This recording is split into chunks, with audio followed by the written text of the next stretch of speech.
Welcome to Hurrdat Sports Radio. Top and will work off the Rudy screen. He'll pop on a three and stroke it. 4-3 of the night for Anthony Edwards.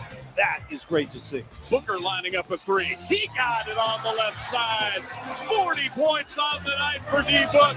And the Suns go up 19. 120 to 101. Tatum forces a three. It is good. Front iron. Kiss off the window and right back down the middle for Jason Tatum. He gets a leprechaun bounce, and the Celtics lead by 11. 1-0. That one's tagged to left field. Going back on it, Varsho. Get it up. Get out of here. Second of the season for Jeremy. Rogers set.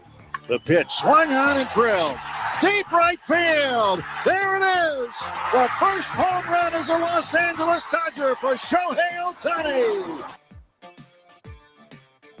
Good morning. Welcome into Hurrdat Sports Radio here on AM 590 ESPN Omaha, ESPN Tri-Cities. We're live on Twitter, Facebook, and YouTube from the Pillar Exterior stage. I'm Ravi Lulla. That is Alex Sindelar. I know it doesn't look like DB. You probably noticed that very quickly if you're joining us on the streams here. Alex Sindelar, how are you, bud? I'm doing great. I think I do look a little bit like DB, don't you? I think so. You have a similar build. Yeah, very handsome, kind. Definitely could have played Division I running back. Without a doubt. Yeah, I'm right there. All 135 pounds. Listen, that's you'd have been, they'd been hard to find you though behind the offensive line. That's what I'm saying. Right? Like, I mean, if they're all, 6'4" to 6'7", I can just hide right behind them. Just hide behind an offensive lineman. Absolutely. You're good to go. I'll probably jump on one's back and just write him down. Yeah. A little piggyback ride. That's a good idea. I don't know. That should be a Why more has that common not happened play yet? in football. Alex has covered Creighton baseball and basketball for the likes of SB Nation, and now he's joining us here on the program. We appreciate you being here, and we've got a good amount to cover this morning. Yeah, we got some exciting stuff. We really do. Coming up on the show today, we have our friend Matt DeMarinis from the White and Blue Review. It's exciting. Will be joining us at 8 a.m. This is the earliest I've ever gotten the lineup out, by the way.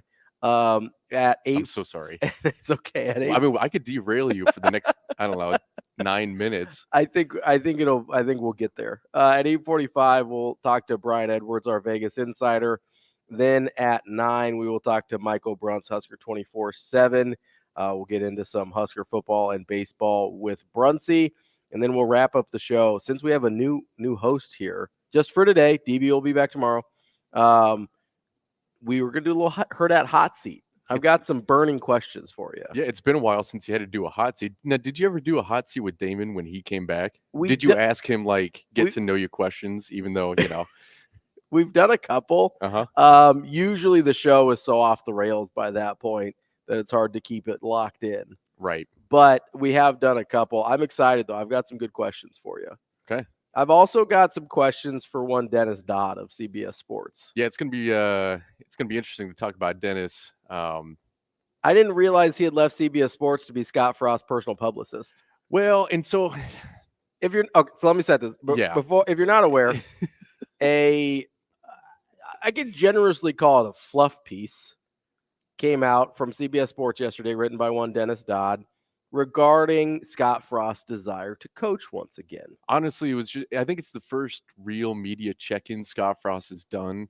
Yes. In 2 years. I mean, I think he's been off the job for a year and a half, so at least that long. Right. I think it's his first real public comment since then. Because we saw him at the Oregon game where he was dapping up coaches and players as they were going into the locker room at halftime or before the game this last season. Yeah. But that's about the last we've seen the Scott Frost. This is the first time that he's really appeared in the public. Yeah, I don't think he's made it's certainly not any extensive public comments since he was let go in Nebraska. Uh-huh. And he, obviously he chose a very friendly person to do this with.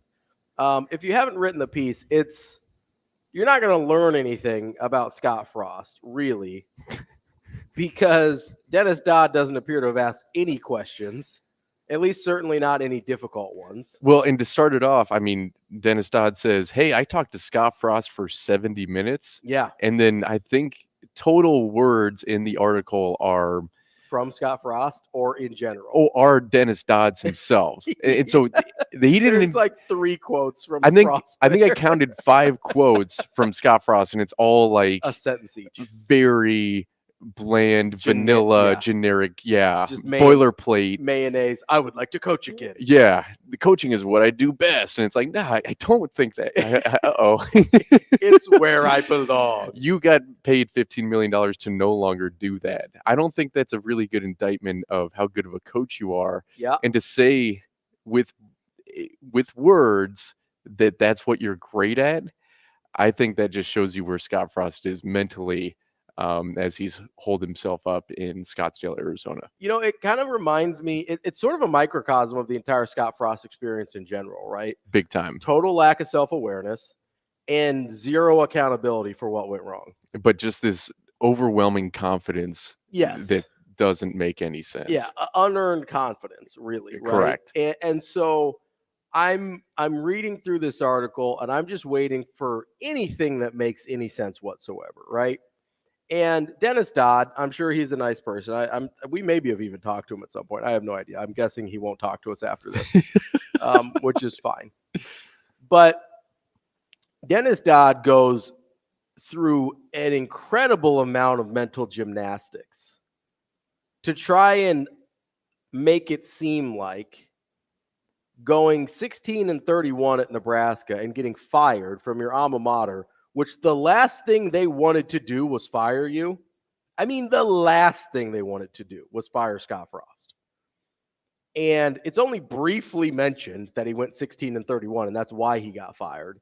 And then Dodd goes through this entire exercise of, well, they've fired a lot of coaches, and they've gone through. He actually lasted longer than both the AD that hired him and the AD that fired him. And, goes, and they've had a lot of presidents in that time as well. As if trying to justify the total bleep show that was the Scott Frost era without ever mentioning the bleep that Scott Frost rained down on himself in the program by the way he acted. Yeah, I mean, the way that he buried that 16 and 30. I mean, he buried it deep into the article, and it was a quick blip, and then it just went on and then justification. Yes, correct. Yeah. But for the most part, I mean, so who do you think reached out to who? Do you think Dennis Dodd reached out to Scott Frost? Do you think Scott Frost was like, hey, I want to get back into this a little bit. Dennis, I'll throw you $1,000 if you write me a fluff piece on CBS Sports on the week of the Final Four. This is going to get buried so quickly. It felt like Scott Frost's agent was looking for a friendly voice to let people know that he wanted back out on the market, which that's a bad sign if you're a coach, because if you're a good coach, people know you're available. If you're a bad coach, people don't care that you're available. We talk about this in basketball all the time. It's like if you're wide open all the time, there's probably a reason you're wide open. Like maybe you don't shoot that ball. Correct. Like you're the guy they want to shoot the ball. Mm-hmm. It's not a great sign. If you've been a head coach, he won National Coach of the Year at UCF. He had a run as offensive coordinator at Oregon. Like he's got enough of a resume that he should be able to get at least a coordinator job again. Without a doubt. So with that all being said, if nobody's trying to hire you, maybe there's a reason you're open. Yep. Right. And is he trying to go to like Northern Arizona? Is he trying to get a assistant coaching job at Arizona State? I mean, it said in the article that he doesn't want to leave Scottsdale. Yeah. That he's become really hard to leave the area. Yeah. He said, yeah, it'd be really difficult to go to a small college town again and do this all over again. It's so nice being a dad. And it's like, I understand that point from Scott Frost's perspective. That's terrific. Yeah, that's great. Maybe you should continue to do that. And maybe like selling used Chevys or doing literally anything other than coaching is probably going to be better suited for you going forward. Like coach your little league team. I mean, coach the youth. Go be a high school offensive coordinator and teach gym or something. Or just collect your $15 million, shut up and leave us alone. That works too. That feels like an option here. But like fade. Like I think Scott needs to learn that he needs to fade into the background. He's trying to get back. He's trying to worm his way back into that limelight. And it just feels so desperate. And for Dennis to write that puff piece about him, I get why Scott Frost would want him to write the piece. I do. Absolutely. I don't know how, as a journalist, you can sit there and look yourself in the mirror writing that piece without bringing anything up in terms of how he got to this place, right? Because, yeah, the 16-31 is bad, not great, right? But losing coaches get hired as coordinators and stuff all the time, especially when you're considered a good offensive mind like Scott Frost is. I think Scott Frost probably is still a good offensive mind. I think his play designs were pretty solid. I just think maybe the head coaching is not for him, at least at that level, right? Right. But I don't know how you're Dennis Dodd and you don't look at the situation and be like, okay, why does no one want to hire Scott Frost? Right? Why? Like, what led to this besides the losing, right? Because losing coaches get hired as coordinators all the time. Right. I mean, that's literally their next job move 98% of the time. So it's like, oh, maybe we should do a little digging. Well, if the memory is not great for Dennis Dodd, maybe we do a little dig. Maybe he's not super plugged into the Nebraska scene. That's fine. Look, and it's so hard to find a counter argument, I mean, you'd have to dig really deep. Or just Google. Well, exactly. I mean, you Google Scott Frost, Nebraska, and you will get literally every hit piece that was well written and justified of and why accurate. Scott Frost did not work here, and accurate. And yet Dennis Dodd didn't bring up any of this stuff in this article. And it was just, I mean, it seemed like it was just a favor to Scott Frost. It really did. Or his agent or someone that found a friendly voice in Dennis Dodd. Here's where it really, I mean, listen, all you have to do is Google Scott Frost margarita, right? Scott Frost golden tea. Scott Frost golden tea. Scott Frost late for practice. Like what? Google any of these things, right? Our friend Michael Severe went on I think it was on his show, Let It Fly, on his podcast, and went through the fact that he's got coaches telling him that Scott Frost is late to practice every day, that he's not at practice half the time. And then when he comes into practice on Wednesday or Thursday, he tries to scrap the installs that they did and do his own deal, even though he hasn't been there for 3 days. Or whatever, right? Like, let's get into that as to why he maybe doesn't have a job anymore. Let's get into that as to maybe why nobody else wants to hire him, because everybody else was paying attention. Or, again, the search firms that these people hire for millions of dollars did a simple Google search on Scott Frost. Which they will. You would think they have to. I don't think any job offers are going to come out of Dennis's article on CBS Sports. I don't. It makes me... that thing made me unreasonably angry.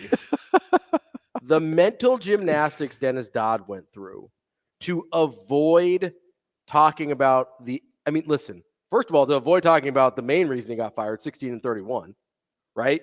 Just in passing. That's not a big deal. Just 16-31. Worst coach in 60 years at Nebraska, literally. And then to go further and not say anything about all of the other stuff. Because I'll be honest, if he was 16-31 and was doing everything right, he might not have got fired yet. That's right. Like, that's the crazy thing about this. The degree to which Nebraska did not want to fire Scott Frost is off the charts. He went 3-9 in season 4. Was it 5? 4? Season 4, yeah. Season 4, he went 4-9 or 3-9 and still kept his job for the next year. That is not something that happens anywhere else. No, and the only reason that he got a leash as long as he did is because of his status. Yes. Because he won National Coach of the Year, because he did what he did at UCF, and because he played at Nebraska, and because he, all of the things that didn't work for Scott Frost are all of the reasons that Dennis Dodd wrote this piece. Yes, and he doesn't mention any of them. He does not. Not a single one. Right. It is infuriating. I mean, you still think about the onside kick. I'm sorry. I'd forgotten about the onside kick, to be honest with you, because there's so much other crap. Right. There was just so much other stuff that I've forgotten some of the in-game, what the F are you doing, Scott? Like, I've forgotten about some of that because of all the other stuff, because he was too drunk to go see a 5-star quarterback whose last name is on the stadium. Like that, that's the level of ineptitude we're talking about here, not just 16-31. To be fair, we probably could have lived with 16-31 for the rest of the year in year 5. I mean, if he made one bowl game, literally bowl game, a single bowl game, we're probably having a completely different conversation. Scott Frost might still be head coach if he just has one successful season. At any point, he probably is still the head coach. And he couldn't do it with all the resources in the world, with the entire fan base backing him, with the local media publications like the World Herald saying, I mean, they put out a entire comic book that basically said this is the return of the prodigal son. Oh yeah, they was an entire comic book, and it's embarrassing to look at. He had literally every reason to succeed at Nebraska if he just tried.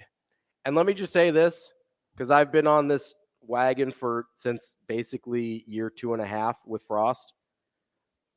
I don't think he can change. I don't think he's capable of it. He's almost 50 years old. You know how many people actually change after they're like 40? No, none. Almost none, right? It takes grand circumstances for somebody to change when they're at that age. Maybe this qualifies as grand circumstances, right? Maybe failing miserably at your alma mater and failing to the point where, you know, you're drinking and you're missing practice and whatever. Maybe that's the thing that's grand enough to get you to change your ways.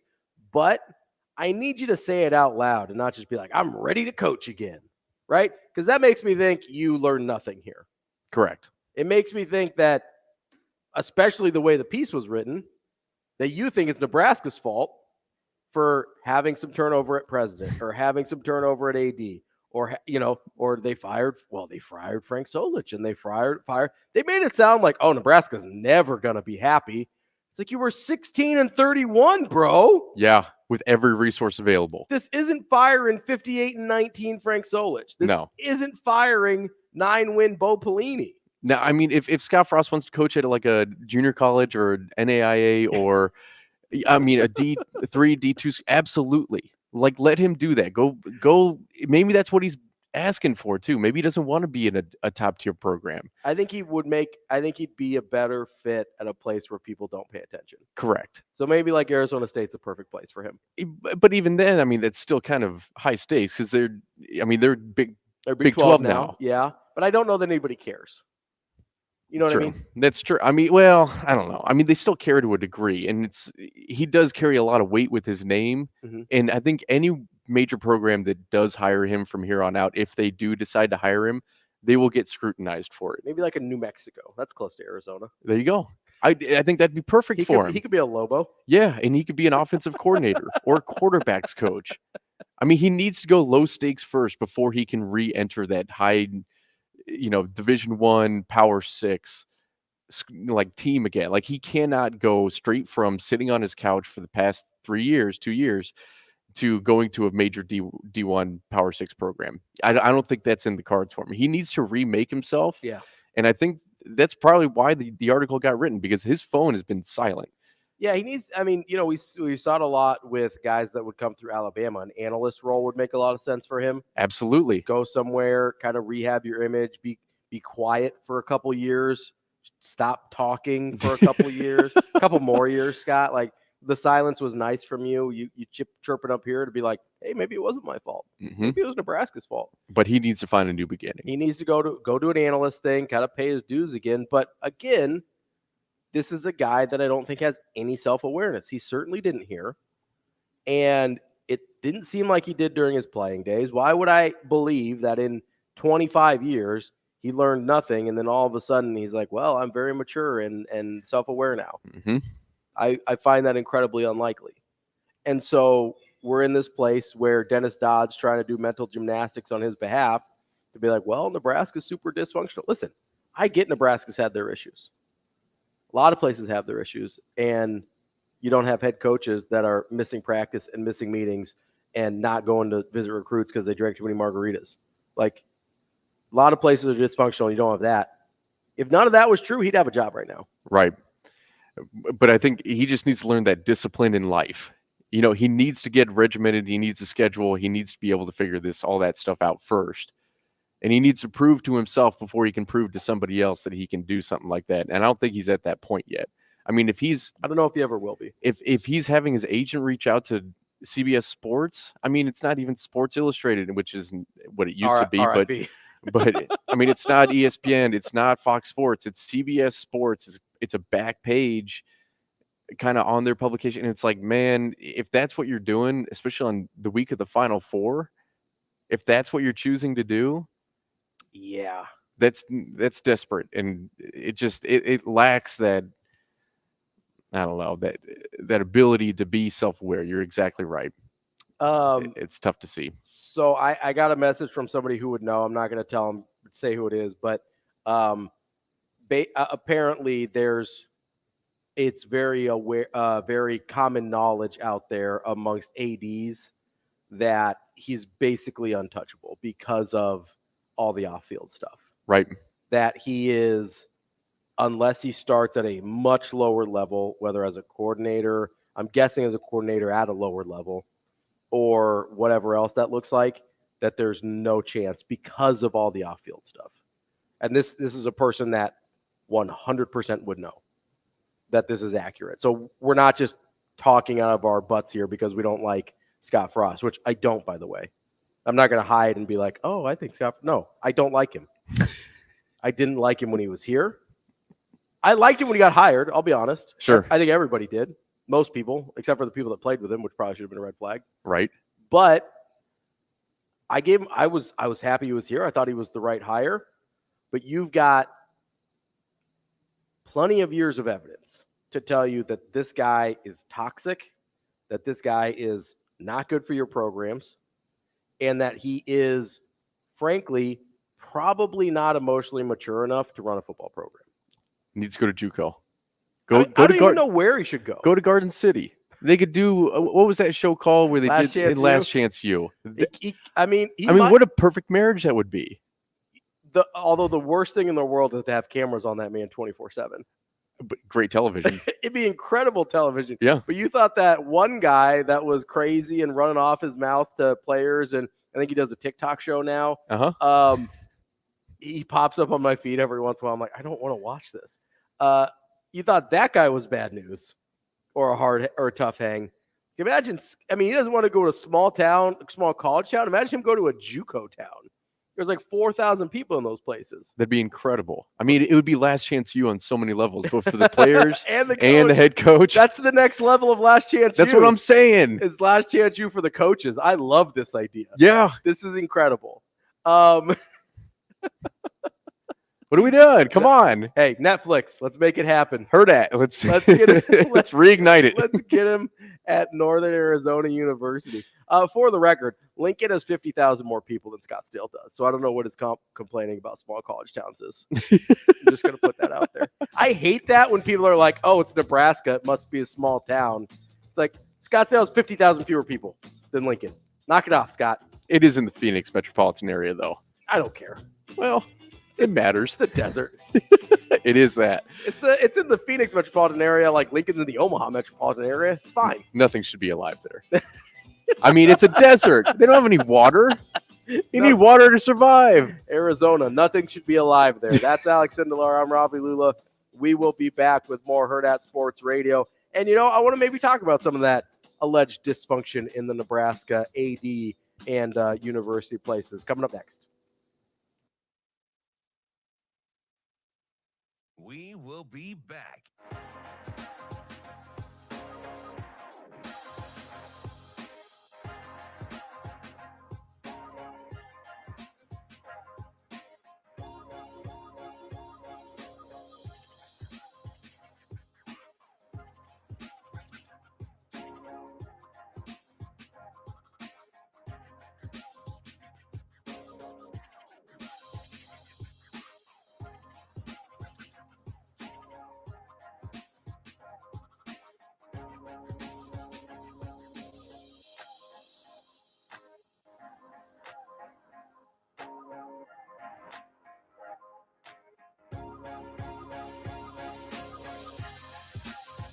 We will be back.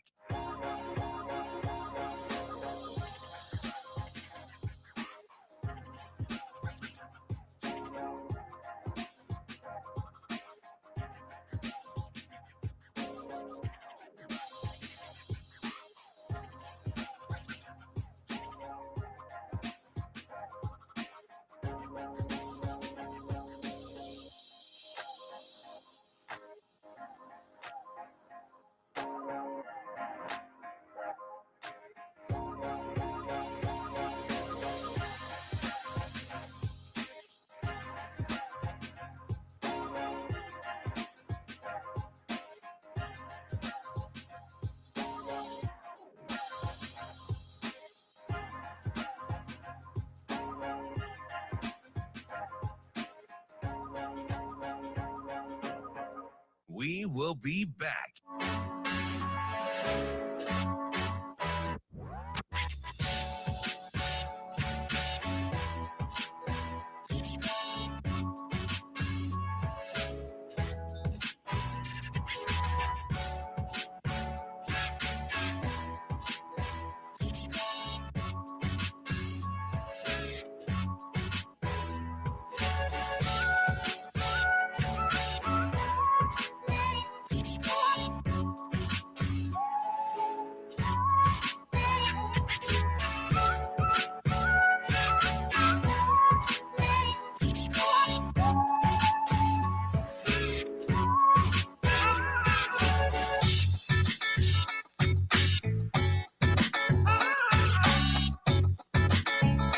We will be back.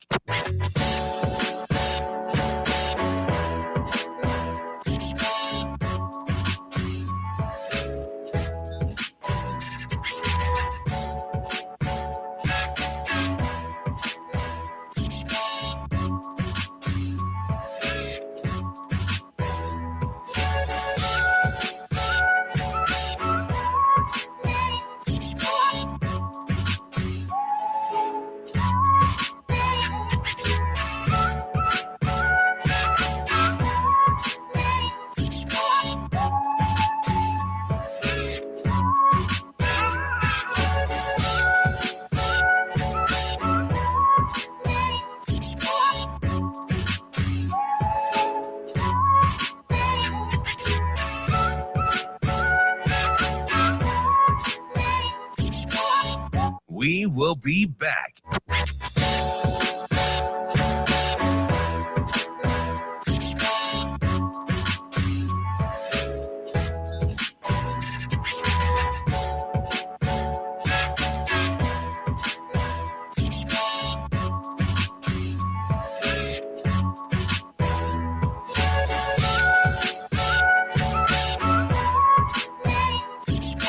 We will be back.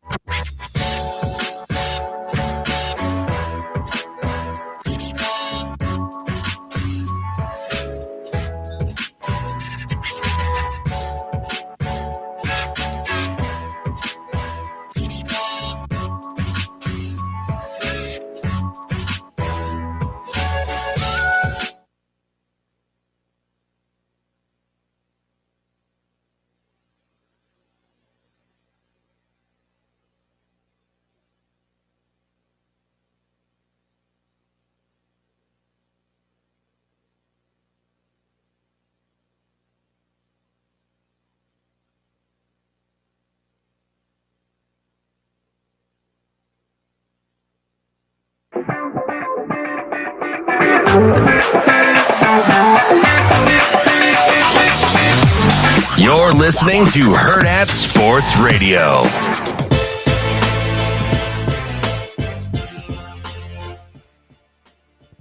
We're back here on Hurrdat Sports Radio, AM 590, ESPN Omaha, ESPN Tri-Cities.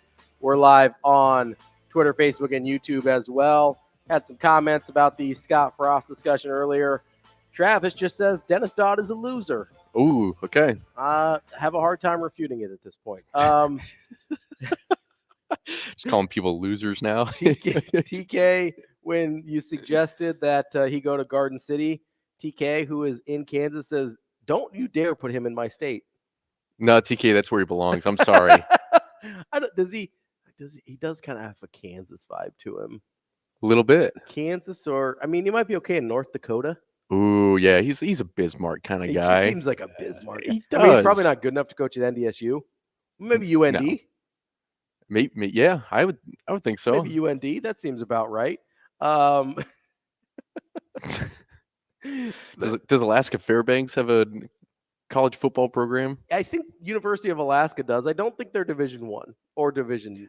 I wouldn't think so. I think they're Division II, maybe. I know they have a hockey team. I would imagine. And they used to play a kind of like how the Maui Invitational exists. Yeah. They used to have an invitational up in Alaska too, Yeah. an early season tournament. I think I remember that. I think they need to bring that back. Let's do a football invitational at the University of Alaska. I'm in. I think only about 12 people can go because of seating, but it's okay. Yeah, Nash Hutmacher would fall. He would fit in just fine. He'd be like, Dad? Have you seen Nash Hutmacher's dad? He's huge. He's the biggest human being I've ever seen. I know. He looks like he's a professional strongman. It's amazing. I was like, how is Nash the small one in the family? Besides the mom. His mom's tiny, which is hilarious when they're sitting next to each other. Mm-hmm. But yeah, Nash is the small male in that family, which is hilarious. That's great. Because he had to lose 45 pounds to get to 285. What a great story. I mean, that is like the quintessential Nebraska story. It really is. I love it. TK says, whoa, calm down. Send him out east. Where's out east, though? Ooh, West Virginia. Oh, we go to like Holy Cross? Do they have a football team? I assume so. He wouldn't fit in the Northeast. You don't think so? No. No. He has certain inclinations I think would make him unwelcome there. I don't know. I feel like he would, like the Boston area. You think like so? where just everyone's just a really mean. Like I think he deserves that for a little while, right? Good live radio edit there. I appreciate that. Sorry. He feels like a West Virginia Tech type of guy. I think that's a real school. I think West Virginia Tech is like a D2 school. Look, it sounds fake, so I'm going to assume that that it's a D2 school. Uh-huh. So here's the question that I have and I know how I feel about this, but I might be out on an island here. So I'm going to ask you, and if you want to give us a call, 888-638-4876, you can certainly do that as well. But is there any world in which Nebraska fans are rooting for the success of Scott Frost in his post-Nebraska days? Because I saw a tweet yesterday from one of the Hurrdat fan podcasts for the Huskers, right? That I don't know if they were being sarcastic or not, but it's written, so it's hard to tell. Where they said, hey, we wish Scott nothing but the best, whatever. I hope he never wins a football game again. There's one way that I could see, especially the Husker fan base, rooting for Scott Frost again. Is that if we're good? Bingo. If Rule gets it going. If Rule wins 9-10 games consistently for like 5 years, and then suddenly Scott Frost is a complete afterthought. It was just this dark period. And then Scott gets it going somewhere. I mean, not to the degree where like Nebraska's playing him for championships, because I think there would be a lot of bad blood there. It's got to be like an FCS school, though, right? Exactly. Like it can't be absolutely. It can't be a Power 2 school, right? It has to be like a lesser, like, oh, he just wasn't cut out for it here. But we're happy. I mean, kind of like we did with Frank Solich, right? Although the circumstances with Solich were very different. Very different. But he goes to Ohio. It's a step down in terms of a program. He's playing at a Group of 5 school, and then people were rooting for him to be successful. Correct. Right. I think it would have to be something like that, where it's a clear step below. And a majority of the fan base believes that Solich was unjustly and unfairly fired. I do believe that to be true, but I think a lot of people knew that Scott Frost very much deserved to be fired. So it is if success comes for Nebraska football's program, then I do believe there's a pathway that people will soften on Scott Frost. So because again, it'll just be a hiccup in the entire history of the program. Remind me, how old were you in 2003? I was 11. Okay, so you were maybe old enough to remember. So yeah, at the time, I don't think the majority of people thought that he shouldn't be fired. I think retroactively, because we found out that Steve Peterson is a pile. Yeah, it didn't turn out well. Right. No, yeah. But a lot of it, I think, has to do more with Steve Peterson than it did with Frank Solich, because I think a lot of people were frustrated with Solich at the time. Mm-hmm. Right. He had the 7-7 season the year before he got fired, made some changes. They got better in 2003. But I think a lot of people were like, hey, this isn't who Nebraska is. And coming off of where Nebraska had been, that really wasn't who Nebraska should be, right? Like that's right. At the time, that was a fair assessment of the situation. But I really feel like a lot of the retroactive love for Frank Solich came out of the retroactive hate for Steve Peterson. Correct. Where it was, oh, this guy sucks. We maybe treated this other guy too harshly. Yeah, and I think, I mean, because Solich was an assistant for so long, and because he was part of winning programs, I mean, it's hard not to see like a legend and give him a legendary status. For sure. And he was way better than not at Nebraska as the head coach even. Yeah, and those shoes were huge to fill, and I think he tried to fill them. Listen, the obviously the 2001 team played for a national title. Yep. But he's got the last conference championship in Nebraska, 99. And that team was the 99 team was really good. Mm-hmm. If they had been able to hold on to the football at all, they're playing Florida State for a national championship instead of Virginia Tech. Right. Like that is a really, really good football team. Probably one of the 2 best teams in the country that year. Obviously 2002 happened. You lose Eric Crouch and you've got some turnover there, but he did a very good job at Nebraska, especially considering what we've seen Nebraska turn into. Right. And I don't know. I think that has helped a lot. I also think you're right. His legendary status with Nebraska helped him a lot. Obviously, that has not helped Scott Frost, but he also didn't win here at all.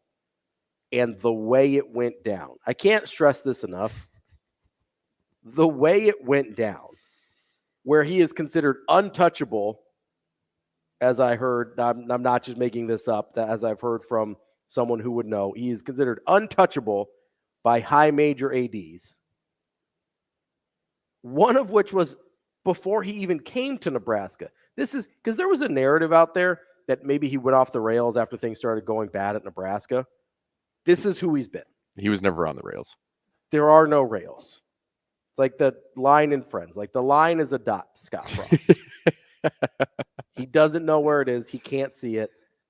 He's so far past the line.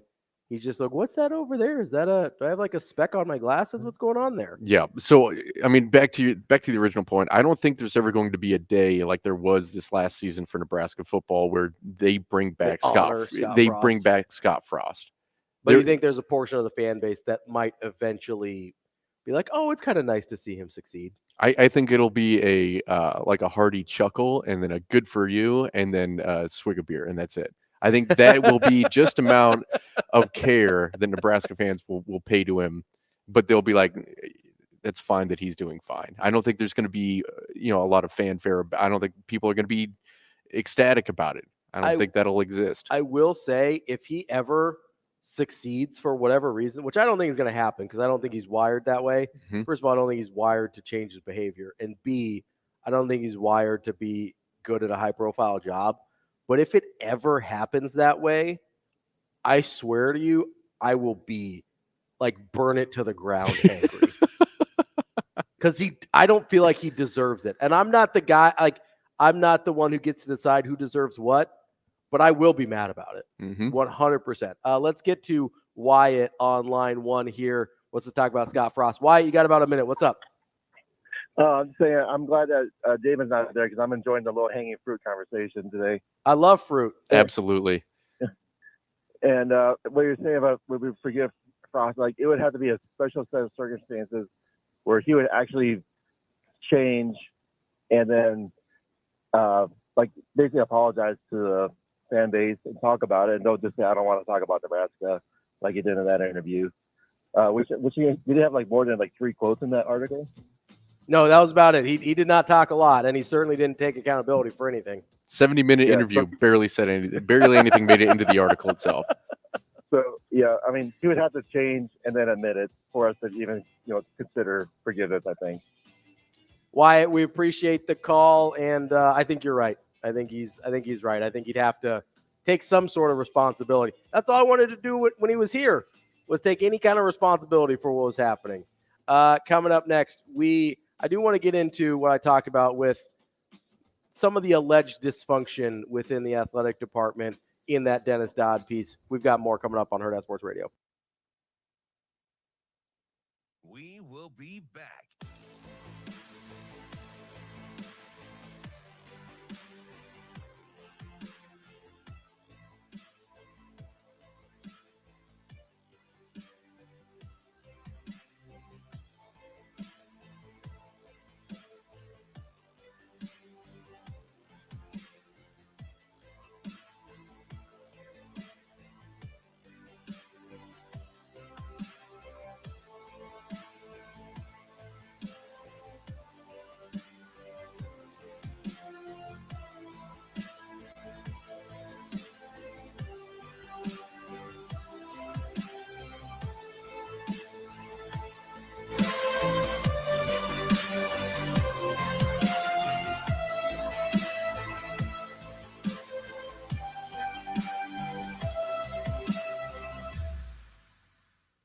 We will be back.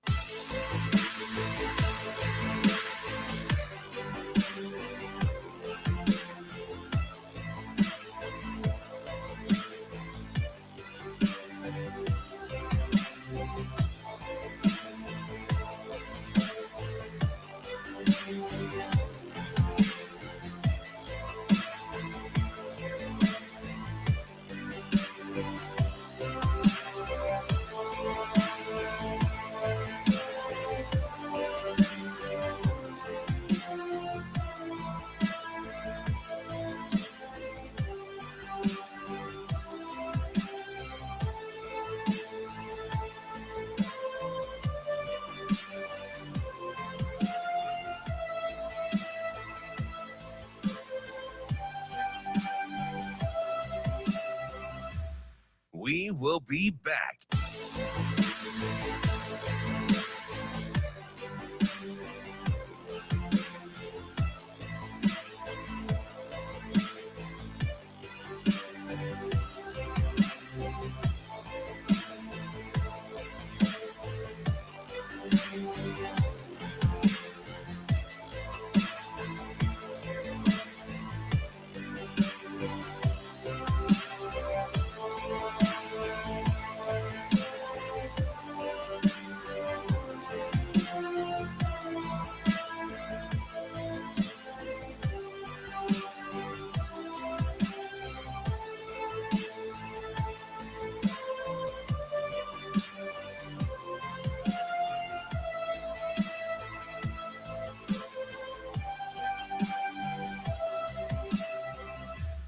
We will be back.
You're listening to Hurrdat Sports Radio.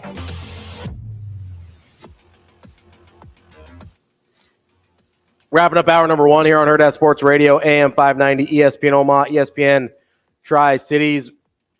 We're live on Twitter, Facebook, and YouTube. Alex Sindelar here with me. I'm Ravi Lulla. We're brought to you on the Pillar Exterior stage, and we're brought to you by the Omaha Supernovas. Don't forget, tonight is Military and First Responder Appreciation Night. They'll be recognizing some military and first responders at the match tonight at 7 p.m. at CHI Health Center. And if you are a military member or a first responder, you can get special prices on tickets, $5 for upper bowl, $10 for lower bowl. Make sure you go to supernovas.com for your chance to get tickets. Well, not your chance to get tickets, you just buy them. I mean, that is getting a chance. It is your opportunity. Yeah. Opportunity is probably a better word there than chance, but you can just go ahead and get those tickets at supernovas.com for the match tonight at 7 p.m. So, Alex, one of the things that was brought up in that article was all the turnover in leadership positions at Nebraska, right? Certainly not Scott Frost's issues behaviorally. That couldn't have had a factor in his record at all. But the administrative issues, which are real. I don't want to pretend like it's not real, right? But to put them in an article and not mention all the other things that Scott Frost did personally feels a little disingenuous. But obviously we've been talking about a lot about the AD and the president and all that kind of stuff here on this program with me and DB for the last, I guess, few weeks now. But I wanted to kind of try and paint an alternate picture about Trev Alberts here. Okay, I like it. Because the narrative that we've kind of been clinging to since Is that he's a supervillain? Because that's been your narrative for a while. But why do we think he was a supervillain, right? Because we thought he was incredible at his job. We thought he was a Nebraska lifer. We thought Nebraska was in big trouble without him. Like, that's why he was the supervillain, because he betrayed Nebraska and left them in the lurch, right? Like, that's why he, in my mind, was being a supervillain. But I think there's an alternative narrative that we could paint here that I do think is true, because I'm going to give all facts here. Okay. And if you just look at him from a different perspective, maybe it changes how. I still think he's a D-bag, but maybe not a supervillain. Maybe he's just a bad guy that is super ambitious. Which, again, if he had just been like, "Hey, I'm an ambitious guy. I think this is a better opportunity for me to move on to other goals in my life." Be like, all right, I mean, that sucks, but okay, I get it. That's fine, right? That's not what it was. You don't think so? Well, that's not what he said. Okay. It may be what it was, but if you're doing a thing for one reason and saying it's for another, D-bag. Like, that's how I feel about it, right? If he had just been like, hey, I think A&M's a better opportunity. I love Nebraska, but it's more money. I think I've got access to better stuff here. I want to be in the SEC. Okay. Like, I disagree, and I think it's crappy, but what am I going to say to that? Right. Like, that's just how he feels about it. Right. And it was his leadership above him that I think failed him. And I think he got sick of it. Well, I think what he wants you to believe. And that's what I'm going to believe, because I think it's easy to see that. It's easy to see that he was without a president for 290 days, was it? It was about 7 months. It was about 7 months. But that is not an unusual amount of time for a president search to take. Go look around the country. Sure. That is not an unusual amount of time. So, yes, he may have been impatient, but I don't know that it was reasonable for him to be impatient in that moment. But it felt like the border regions, were dragging their feet on it. And I think that's what he saw as well. Well, they were dragging their feet on who he wanted. Which is who they ended up hiring. Which is hilarious. Very funny. But also, it's like maybe they had him in their sights the entire time, and then Trev leaving spurred them. Or maybe this was the time frame it was going to happen the whole time, and Trev was a big baby about it and just left because he didn't have the influence that he wanted. I don't think that's the case, though. You don't think so, but you don't know so. I give him the benefit of the doubt because But why? Hold on. That's why this alternative narrative is important. Absolutely. Because we've been giving him the benefit of the doubt. Look, give it to me. Let's see if you can sway me, because I have been giving Trev the benefit of the doubt the entire time. So had I until he left, and I was like, maybe this guy just sucks. And I still do. So well, let's see if we can change that. Swing me, Ravi. So lay it out for me. Let's see if we can. So first of all, was notoriously considered difficult to work with at ESPN. That's just part of what it was, right? Something to keep in mind, back of your mind, right? Ends up being the AD at Omaha. He feels it's necessary to bring them to the Division I level. I'm not going to argue with that, although I think there is an argument to be made that it's not necessary. Okay. But let's say that it is necessary to move to the Division I level. Cutting football makes a ton of sense, right? Yep. It's big money pit. Huge money pit, huge amount of scholarships. So to be in compliance, you'd have to have that many scholarships on the other side. So not only is it a money pit itself, then it becomes a money pit to try and even out the scholarships, right? Right. Football makes total sense. Why does he cut wrestling? Not a big number of scholarships, not a big money pit, hardly costs anything. I think it was to come into compliance with Title IX again, wasn't it? Yes, but you have a hugely successful program at Omaha Wrestling. You not going to cost you that much to continue that program and to even out the compliance, right? There's other places at Omaha that he could have made cuts in less successful programs that would have achieved the same results. Why was it wrestling? I think there was kind of an effort to build wrestling back up down in Lincoln too. I think. Okay, but is that a good reason to cut it at Omaha? Absolutely. Why? Why does Lincoln get preference over Omaha in that instance? If he's the AD of Omaha. He's not the AD of the university system. Right, but he should not be doing Lincoln's bidding in that job. But why split? Why split the powers that be? Because UNO is Division I in wrestling. Yes. So why split that off, knowing that Nebraska? I think the move to the Big Ten happened after Trev became the AD at UNO. I believe so. So. But in retrospect, because the Big Ten is, I think they are the best conference in wrestling, aren't they? Yeah, I believe they're premier wrestling conference. So Iowa, basically, Penn State, Nebraska, it took all of the funding that would have gone to UNO wrestling. Instead, it ended up in Lincoln. also all of those wrestlers that were Division I level that were really good that would have ended up at Omaha or would have had the decision to go to Lincoln or Omaha, end up in Lincoln anyways. And then suddenly Nebraska's competing for national titles in wrestling. What you're describing in here, Lincoln happens in every other state in the country, in football, in basketball, in all these other sports. Yeah, but with the population of the state of Nebraska, you can recruit people from other places, right? Absolutely. So that's on Nebraska. That's not an Omaha problem. He was the AD at Omaha. Why is he doing Lincoln favors in that job? That's not his job. It's the university system. He's not the AD of the university system in that job. He is the AD for Omaha. You're telling me that the Kearney AD, the Lincoln AD, and the Omaha AD don't talk to each other? There's no conversation had, and then the president oversees all of that, who's the boss of all of these ADs. But he's under no obligation. It's the same reason they shuttered Alabama Birmingham football, and it was a disaster because they're like, oh, it's taking away from Alabama. UAB wanted to hire Jimbo Fisher, and Alabama wouldn't let them. Right. That's a toxic, dysfunctional reason to do anything. Correct. So best case scenario, maybe it's not Trev's fault, but it is a super toxic reason to do something. But it's the right reason. No, it's not the right reason. Yeah, because it funnels all the resources into one program and makes that program better. So why does Omaha exist in general? Like if you want to funnel all the resources to Lincoln, why does UNK or Omaha exist? In terms of athletics? In terms of a university. If they're all part of the university system. Well, population bases. I think that dictates that. Oh, it's 45 minutes away. What's the big deal? Well, I mean, it's 45 minutes away. I mean, Omaha's not. I understand in 1890 maybe it had sense to make two because 45 minutes is long. But, I mean, we got cars now. What's the point? What's the difference? No big deal. I mean, if you're going to make the argument, let's take it to its illogical conclusion. I don't think that's a completely illogical conclusion. What I'm saying is that if you have athletic competition, you want to make sure that the competition is best at each school. So that's why Iowa State should shutter their football program to make it easier for Iowa. They shuttered their baseball program to make Iowa baseball better. And that's the only Division I program I think left in Iowa, is it not? Is the University of Iowa. Iowa State doesn't have a program. Northern Iowa doesn't have a program. That's it. And how's that gone for Iowa baseball? Has that been super helpful? I don't know. They've been decent. They haven't been terrible.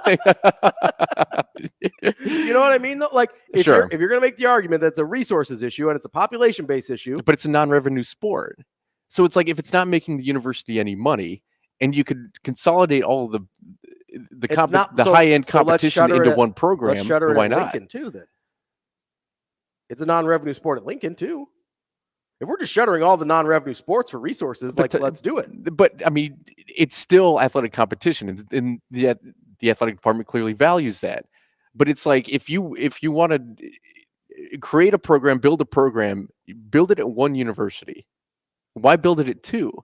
Because, especially with the population base that the state of Nebraska has. Like, why not? So USD should shutter their football program so SDSU can be better. 100%. I think that'd be a great idea.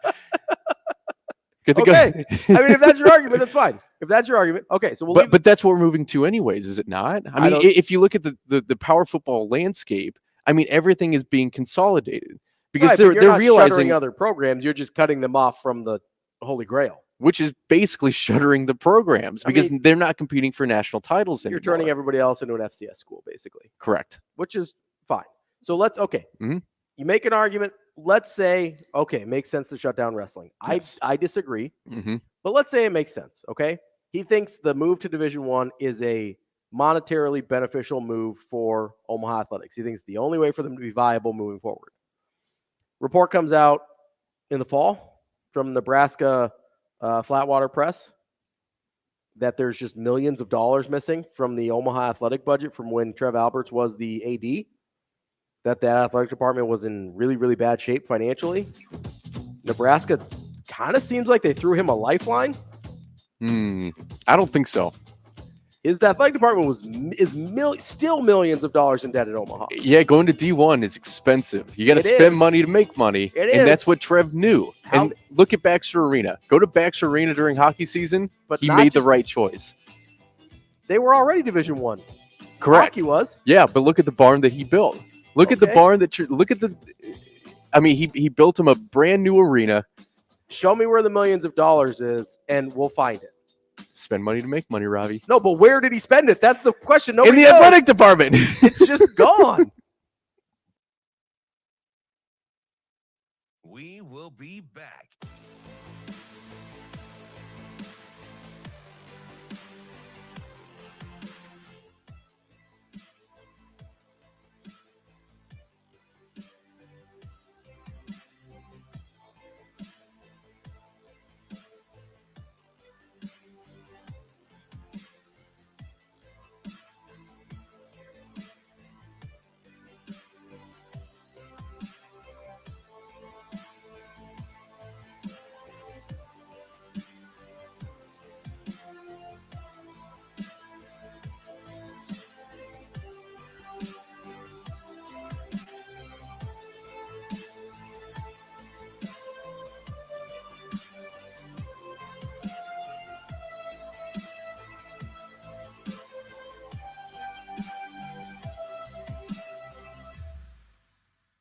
We will be back.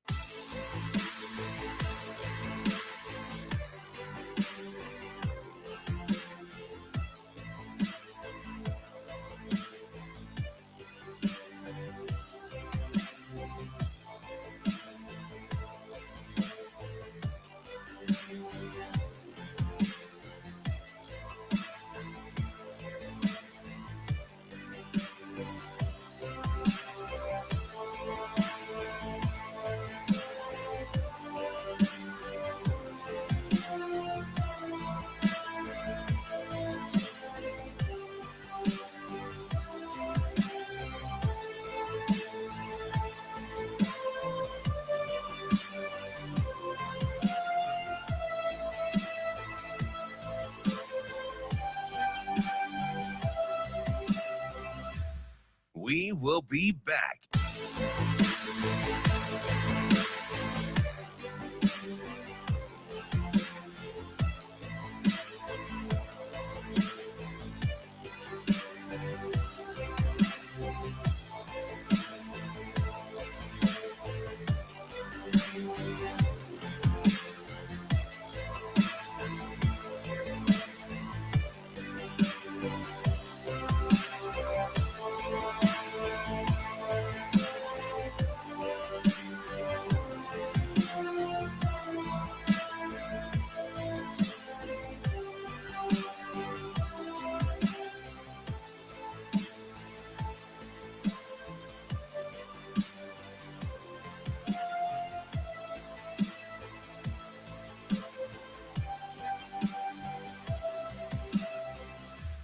We will be back.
Welcome to Hurrdat Sports Radio.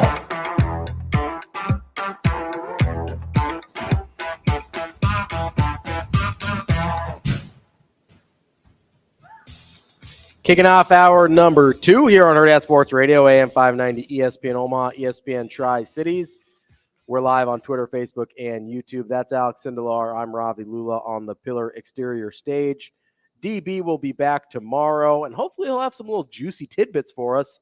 He's actually out at he's taking Caleb to practice this morning down in Lincoln. So maybe we'll get a little – it's quarterback day in Lincoln. You know that? I did not know that, but do you think that drive to practice is a little bit different than, all the West Side games and then all the youth games? Probably Yeah. a little different. It's exciting. A little longer, but he doesn't mind driving. He's a driver. He'll drive all over the place. I'm not about that. Mm-hmm. I'm trying to consolidate. I'll carpool with him, maybe keep him entertained on the. Are you big a flight travel guy? Do you like getting on planes? No, So you like staying in one place? it's the reason I've lived in Omaha my whole life, my guy. On the hotline here, we've got our guy Matt DeMarinis from the White and Blue Review. Matty, how are you this morning, bud? Yo, I don't know why you guys are bringing me up the segment you just had, but I'm good.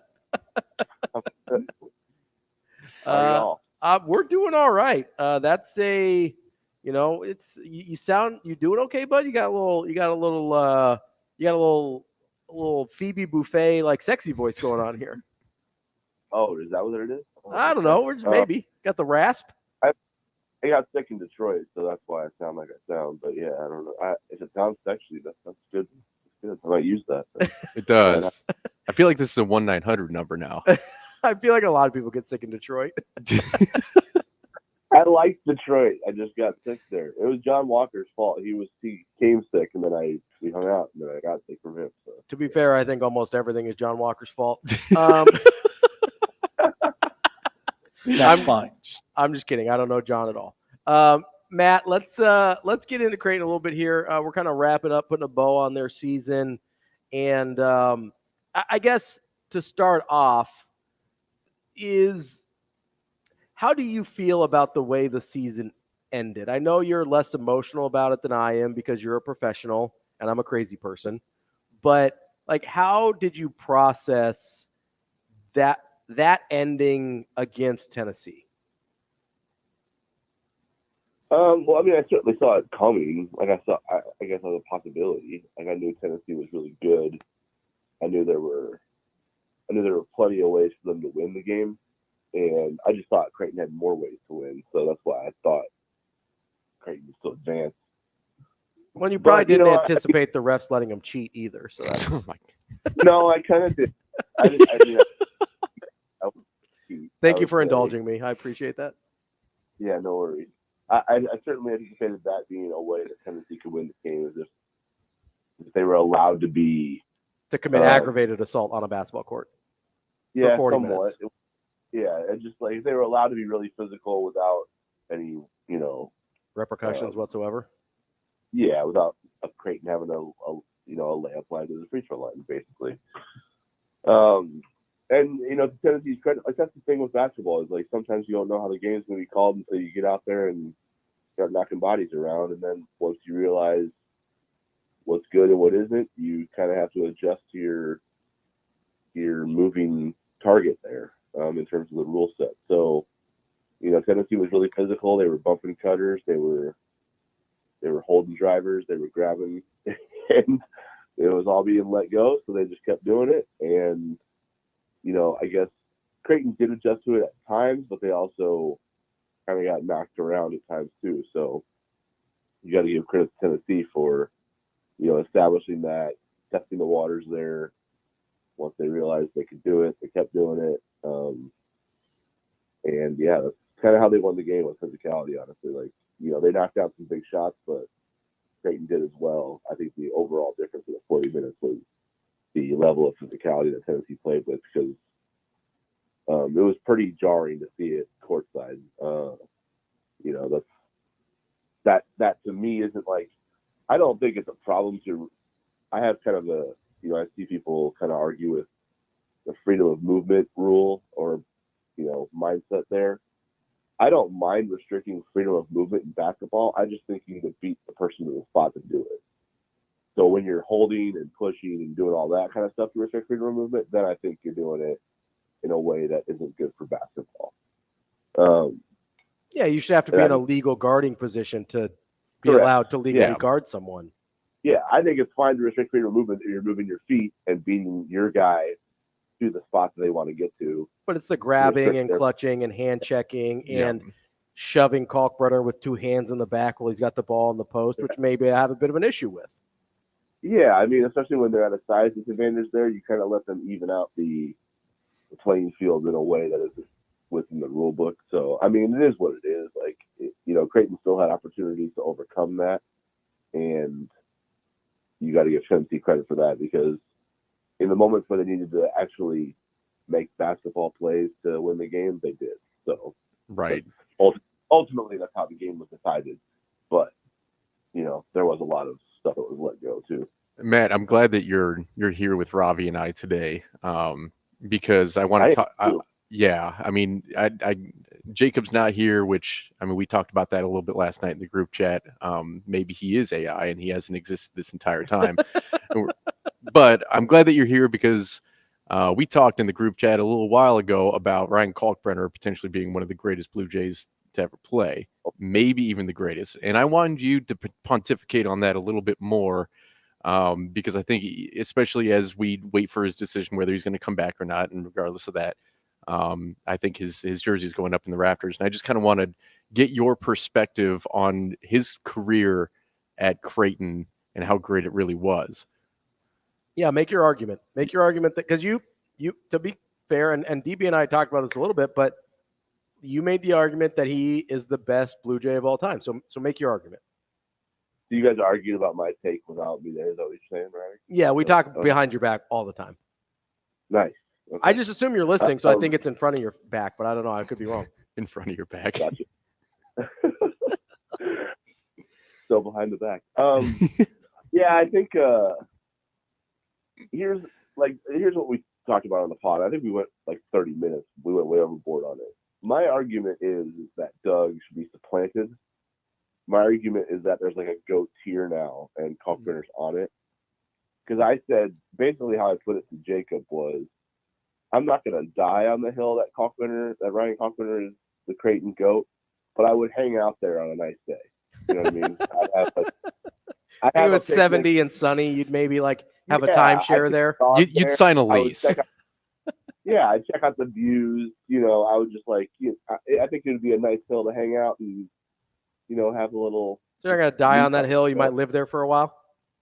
Yeah, I just hang out there, and then I would also go to the Doug Hill and hang out there too for a little bit. You know what I'm saying? I would go to both and feel comfortable, because I can the people that kind of came at me when I introduced it, and first of all, I introduced this last year when Kalkbrenner had a 30-piece. So I'm like, hold up, if this continues and he comes back again and does X, Y, Z.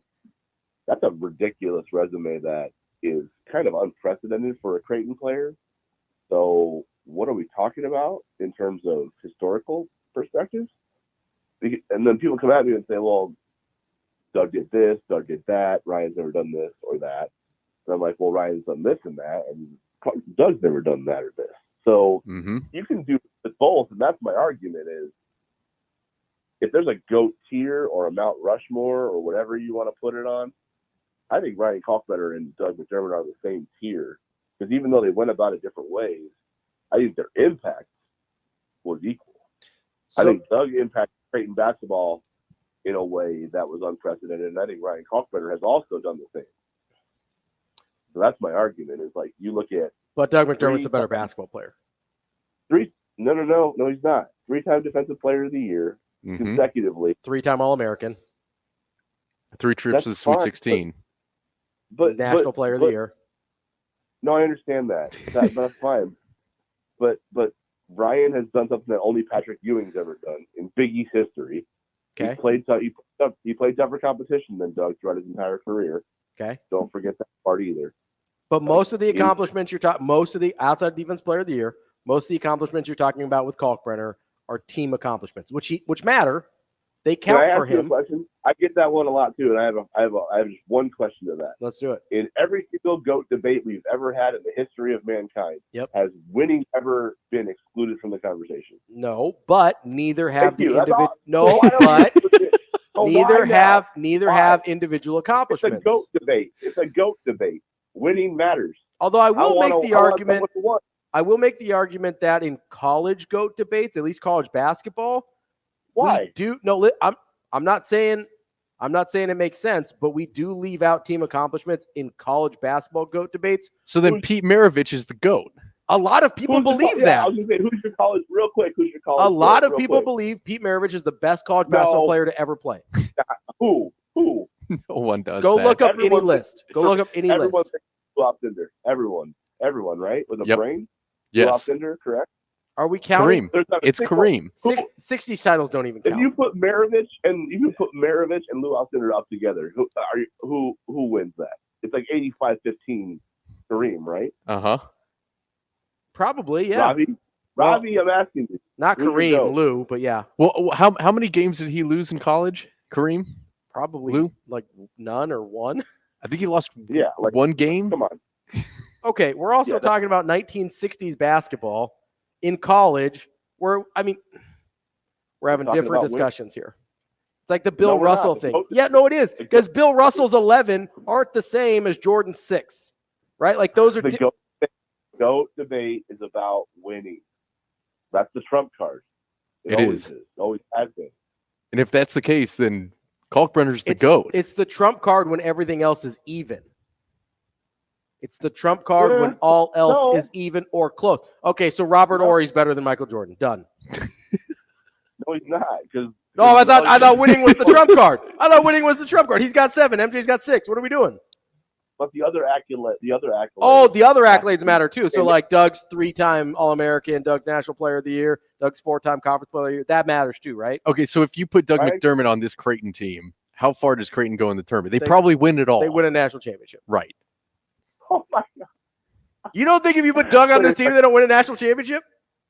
Okay. You want to go back and rank what what Creighton's adjusted defensive was when Doug was there, or does that not matter? Well, it matters a little bit because he didn't have Ryan Kalkbrenner protecting the rim, and he had a bunch of Missouri Valley guys guarding the guys on the perimeter. So, yeah, I think they could have survived with Doug playing defense in the Big East. Oh, without a Kalkbrenner. I'm not talking about without. You said put him on this team. That's what I said. I said put Doug on this team. Yeah, well, Doug and Ryan together. Yes, that's what I'm saying. That's literally the question that he asked. But Doug instead of Brian, we already saw what happened. Okay, but then put Kalkbrenner on Doug McDermott's teams. They probably make Sweet 16s. Maybe. Without a doubt. You think? But the fact that you think it's a maybe means they're on the same tier, in my opinion. Correct. That's in terms of team accomplishments. Kalkbrenner doesn't come near Doug for individual accomplishments. I think Doug impacted the game in the same number of ways that Ryan did, just in different ways, but in the same number of ways. That's my point. My point is the success is not an accident. I don't think it's an accident either. I also think he's playing with dramatically better basketball players.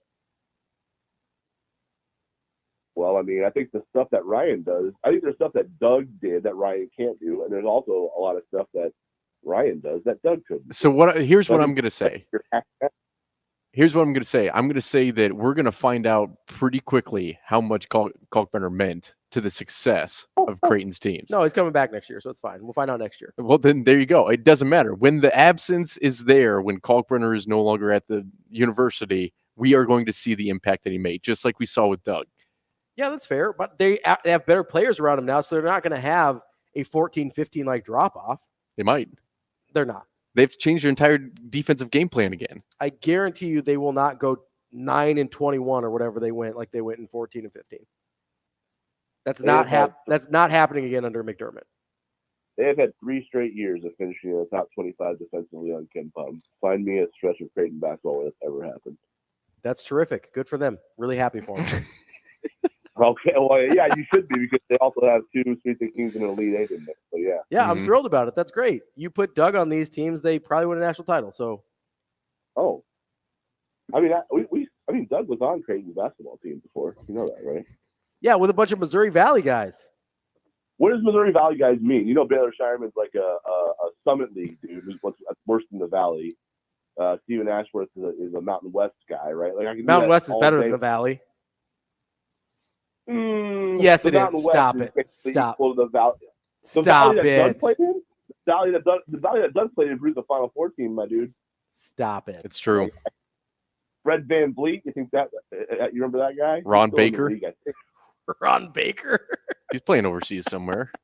Fred Van Vliet's making $100 million in the league, isn't he? I'm pretty sure he was a stud.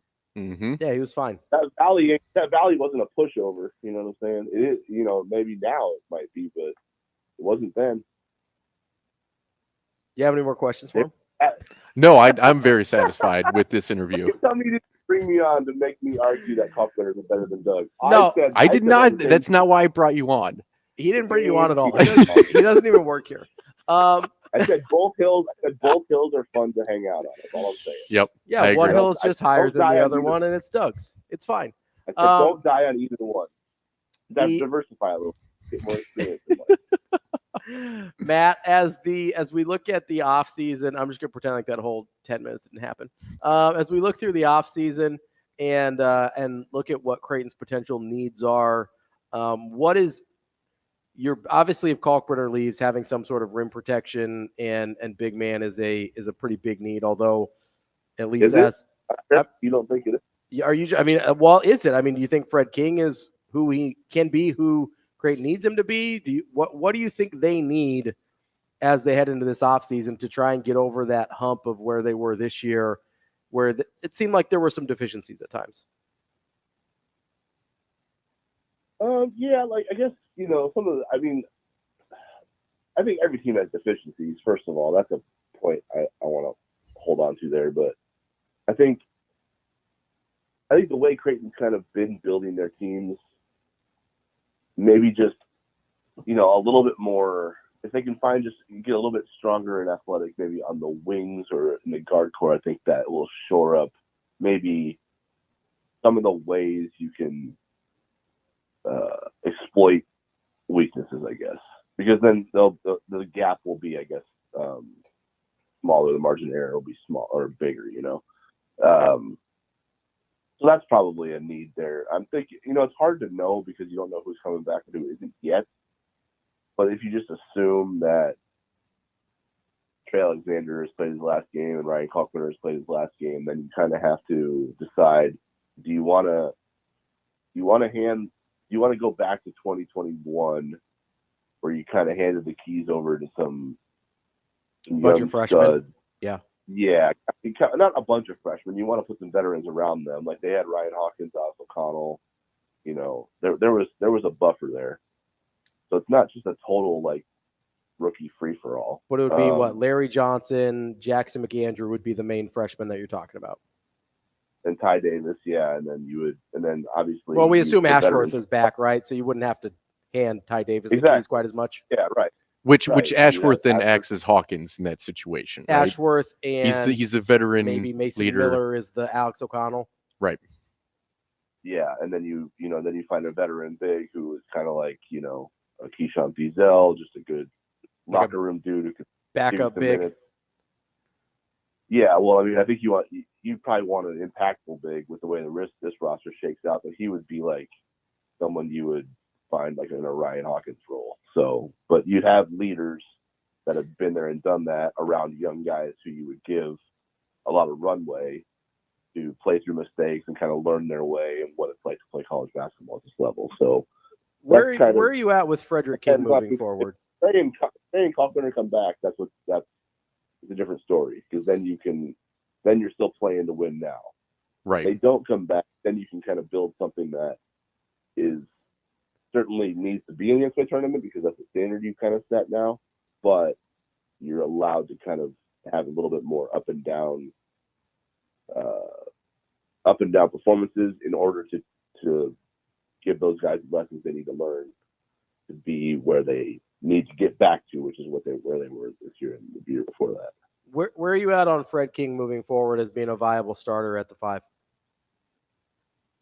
Well, right now I'm not there, but you know, I've certainly seen guys kind of just the light bulb goes off and then it comes together. Like, I mean, I guess if I were to think back to a recent example, or not a recent example, but an example of it happening at Creighton, is probably Jeff Griselle. But I mean, his thing that held him back early was mostly injury related.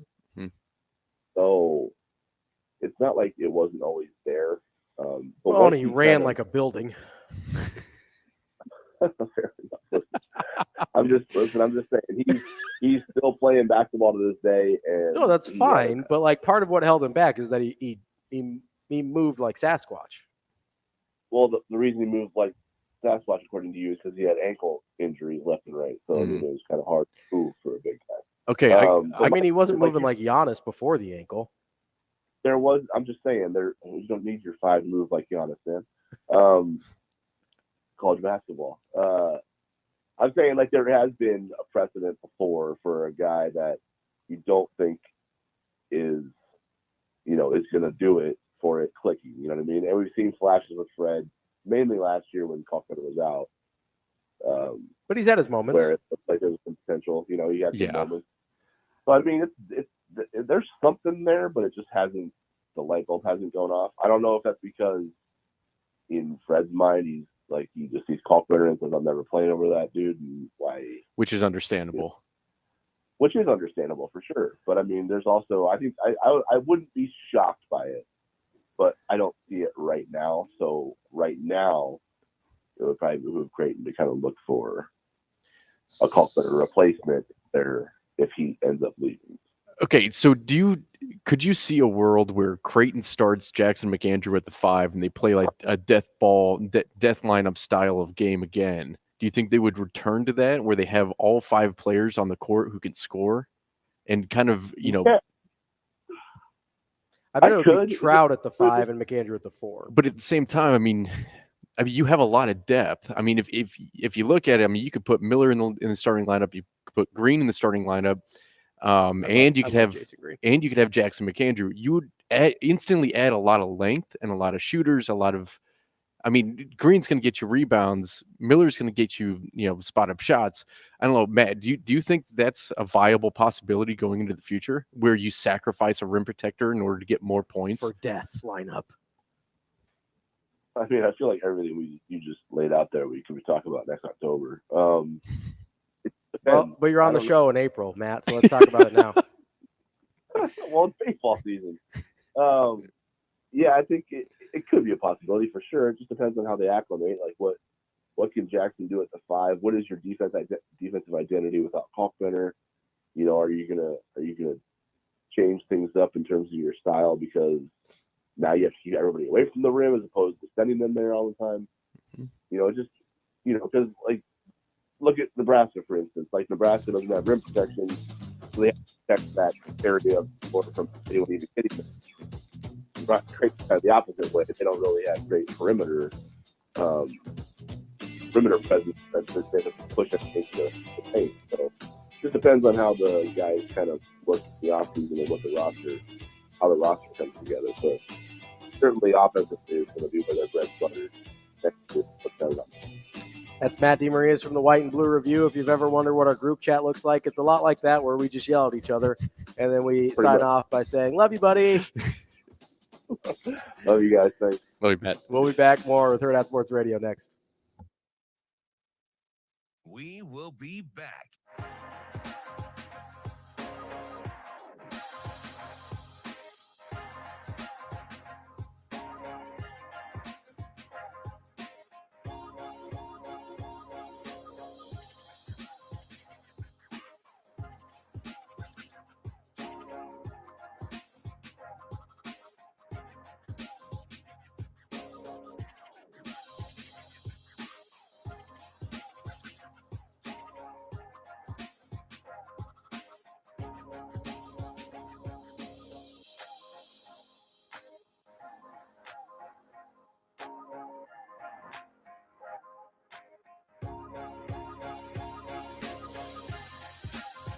We will be back.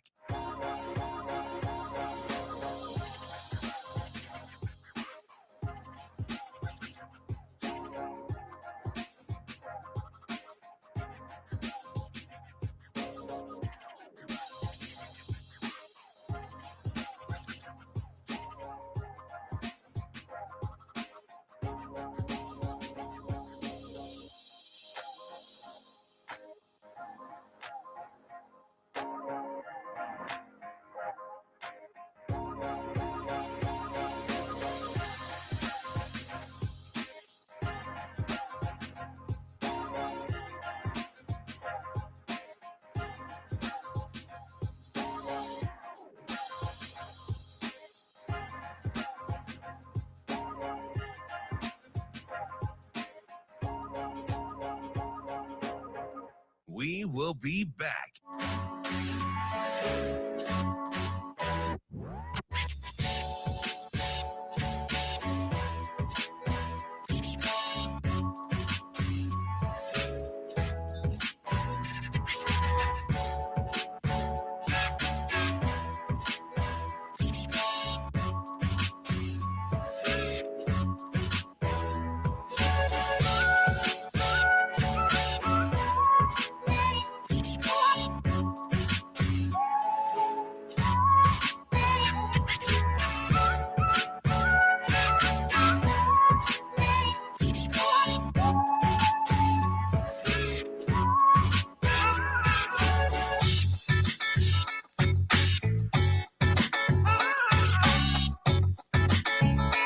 We will be back.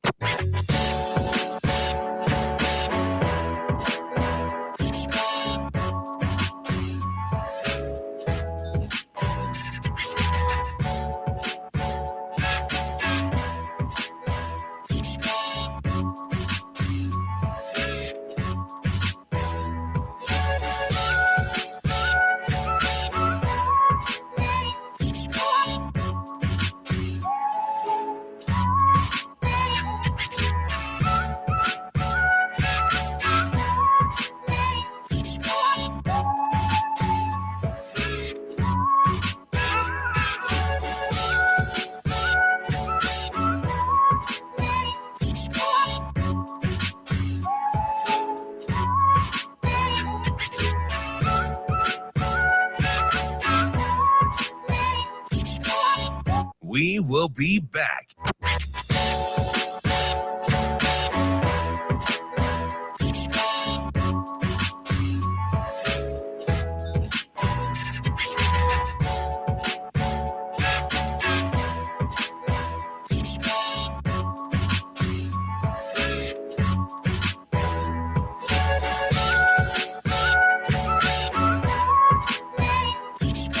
We will be back.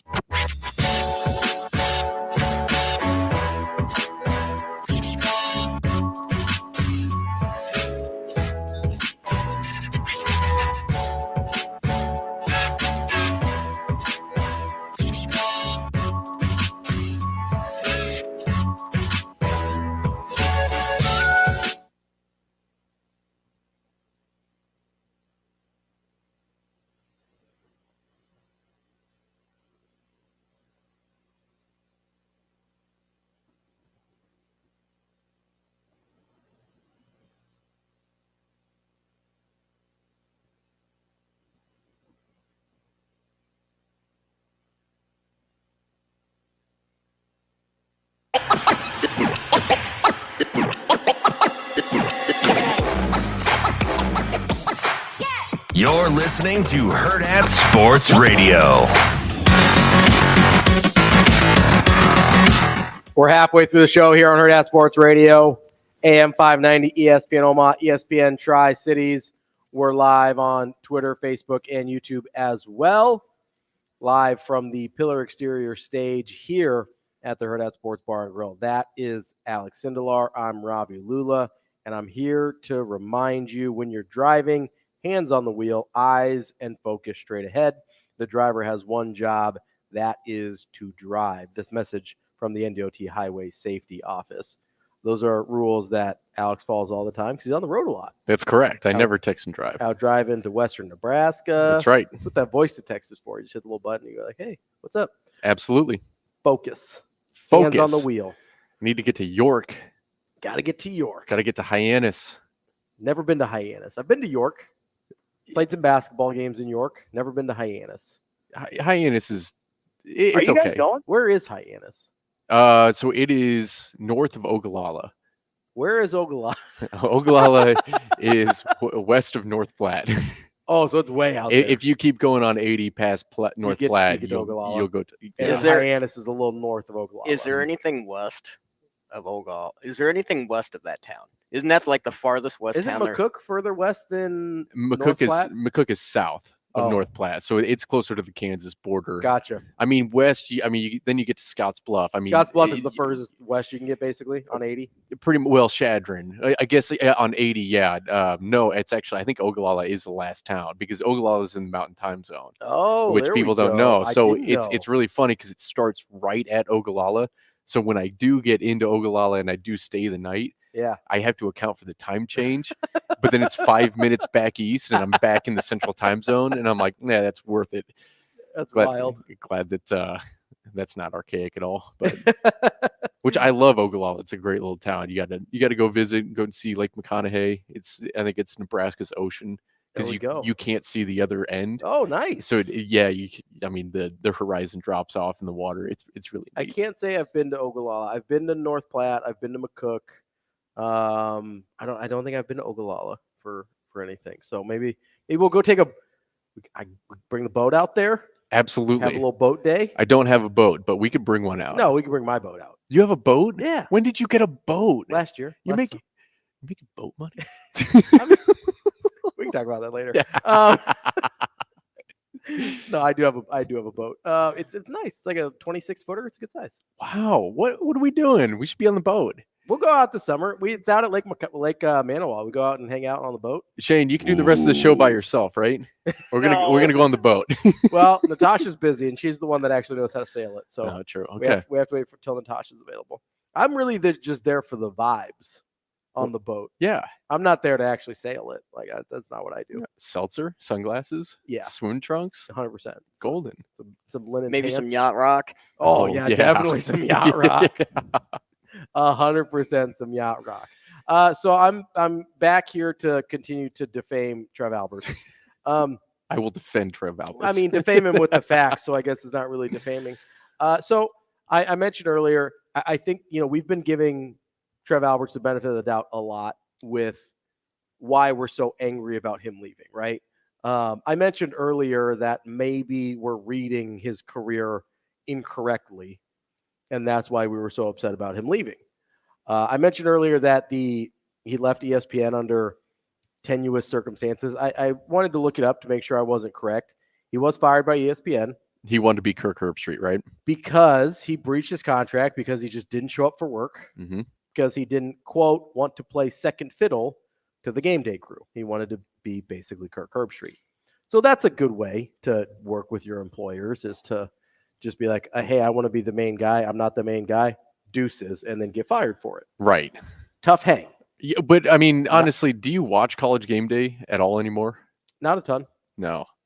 I mean, that program's kind of... This was 2005, though. It was still pretty prominent in 2005. It's true. But, and like you're saying, it's 2005, so that was 19 years. I mean, a lot can change for a person. Let's see for what a person changed. Can change in let's 19 see what years. Changed. Okay, so we went to Omaha. Let's take a peek. In 2009, and, tried to move him to Division I, cut football, which makes sense.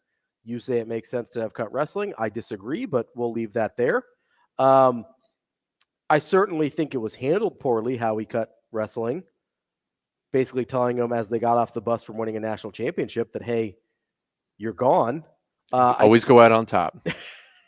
I think Trev knows that as a competitor. It's like, hey, you guys reached the apex again. Kent, by the way, let's call it. Kent, by the way, says that UNO was actually D2 wrestling at the time and was self-sustaining. They didn't cost the university anything.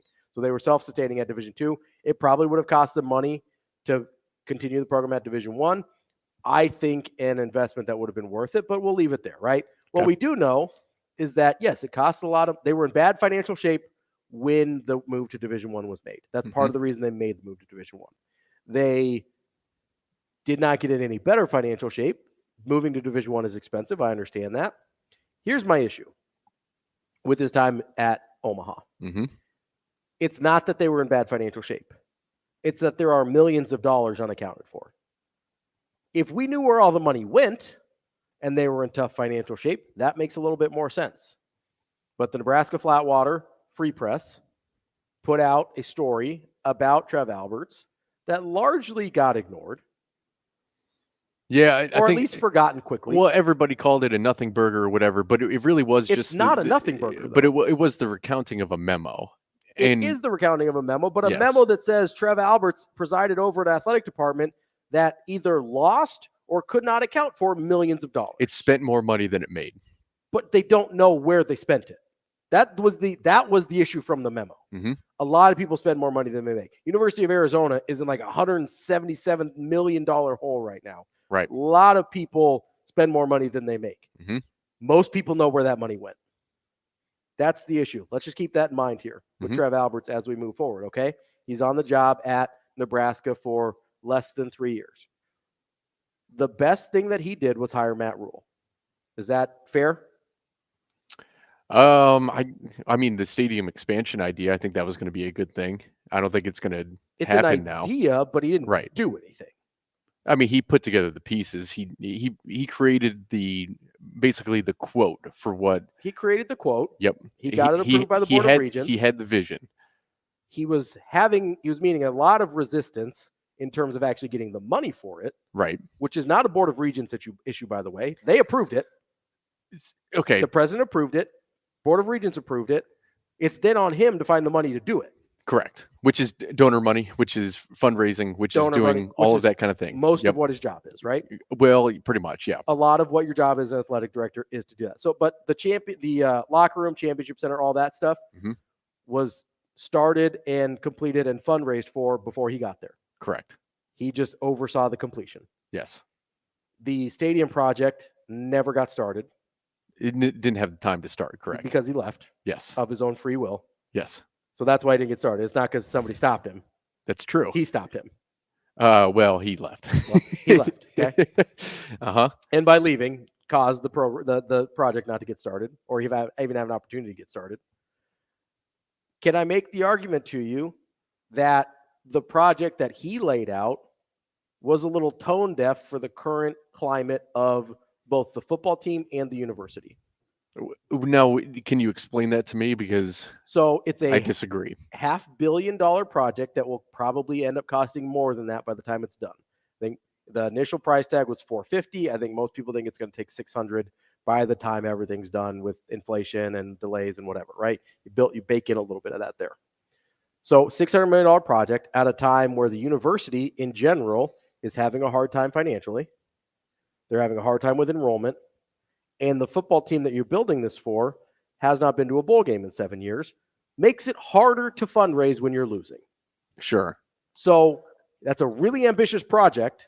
Not saying those things didn't need done, but I don't know that he read the room particularly well in understanding maybe we phase this out a little bit. Maybe we do the things that must need done now. Try and get that done, because a $200 million raise is a lot easier than a $450 or $600 million raise. It just is, right? We saw that with the championship center, that basically all that money got raised during COVID. Right. So if you can get $200 million during COVID, you could probably get $200 million now for a stadium. Asking for $500 million now is a little bit different issue. I can make the argument that the best thing that he did, which was hiring Matt Rule, fell after one of the dumbest things that he did, and was basically just luck. He made the right choice. He could have waited a week and they could have saved millions of dollars, though. Yes. So financially, not a good decision. Scott Frost was not going to get better. No. You didn't have to fire him after Georgia Southern. You literally wait one more week, save a ton of money, which was the point in renewing him in the first place from the last year. So why didn't you just fire him at the end of the last year? It's like, well, Rule wouldn't have been available. You didn't know that at the time. And he didn't know that he wanted Rule. Hiring Rule was an accident. Maybe in terms of timing. Maybe he was trying to make a point. I don't know what the point was, but maybe he was trying to do that. Maybe the point was, I can't read a spreadsheet and read where all these millions of dollars are going to go. I'm just saying, maybe Trev isn't good at his job. I disagree. Coming up next, we got Brian Edwards. We will be back.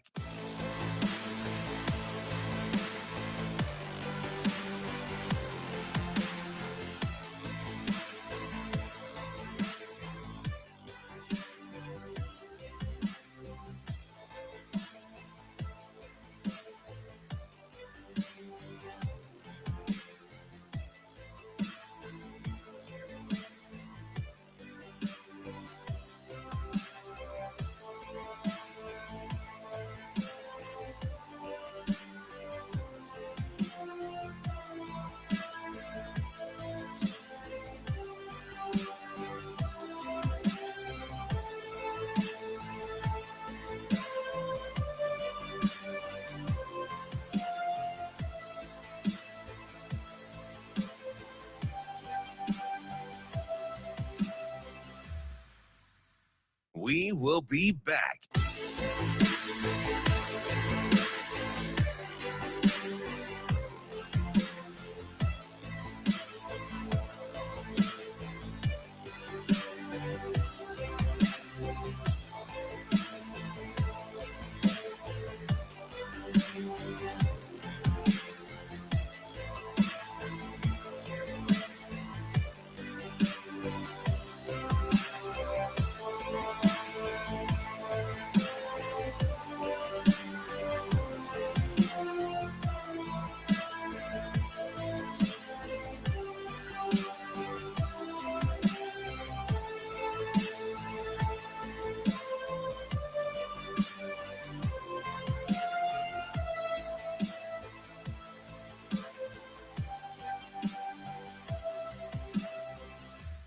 We will be back.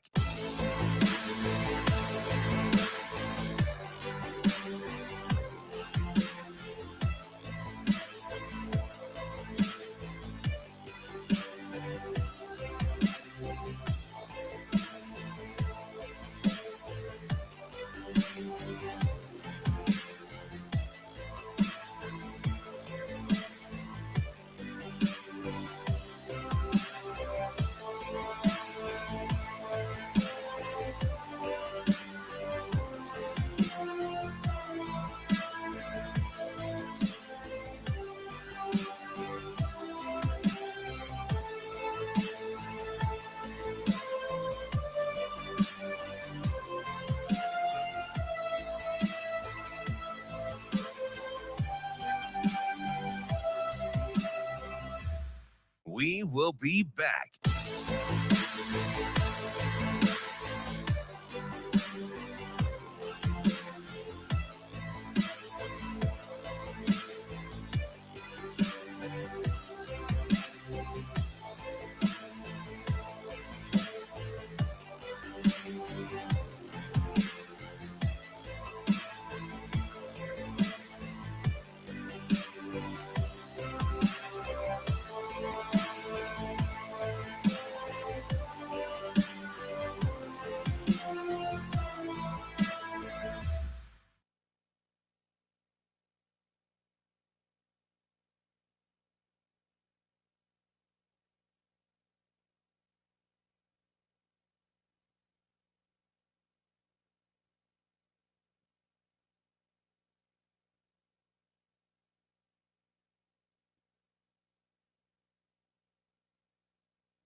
You're listening to Hurrdat Sports Radio.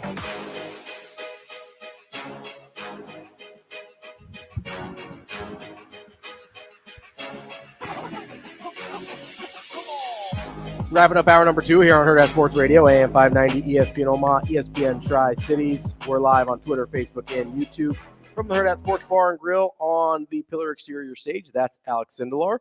I'm Ravi Lulla. DB will be back tomorrow. Don't worry. I'm so sorry. It's okay. I think we're having fun. We will we'll catch up with Brian Edwards here in a minute. Were they using the cream cheese to butter the bagel? As soon as he joins us here to get you a little gambling advice, but it's got to be touchdown, touchdown, touchdown. I'm actually excited. I'm going to the Jet Awards tonight. Oh, you are? It's my first time at the Jet Awards. What are you going to wear? Oh, I got to wear a suit. I got to ask that first. Got to wear a suit for sure. I haven't decided which one. I'm probably going to go 3-piece, but no tie. Okay. Like classy look, but not like super formal. A couple buttons down. Like one probably. Okay. I'm not going to do like multiple buttons. That people don't need to see the chest hair. That's not necessary. Hey. But if you do want to go, there are tickets available. It's at the Liberty Mutual Arena in Ralston. Arena tickets are still available there if you want to go check that out. And maybe you'll see me. I'll wave to you. You wave and just be like, hey, see my suit? Don't I look good? Don't I look great? So I'm excited about that. I've been to the Outland. I went to the Outland a few years ago. But I'm going to, and DB will be there tonight too. I think he's emceeing. So that'll be fun. But joining us now on the stream here, we've got our guy, Brian Edwards. B, what's going on, man? What's happening, fellas? How we doing? Oh, we're doing pretty good. Just getting ready to go here as we've got Final Four coming up this weekend, and just we're running out of college basketball. It's making me a little sad, B. No doubt, man. The boring season is about to be here. Well, I guess we got NBA for a couple of months, but God, do you bet much baseball?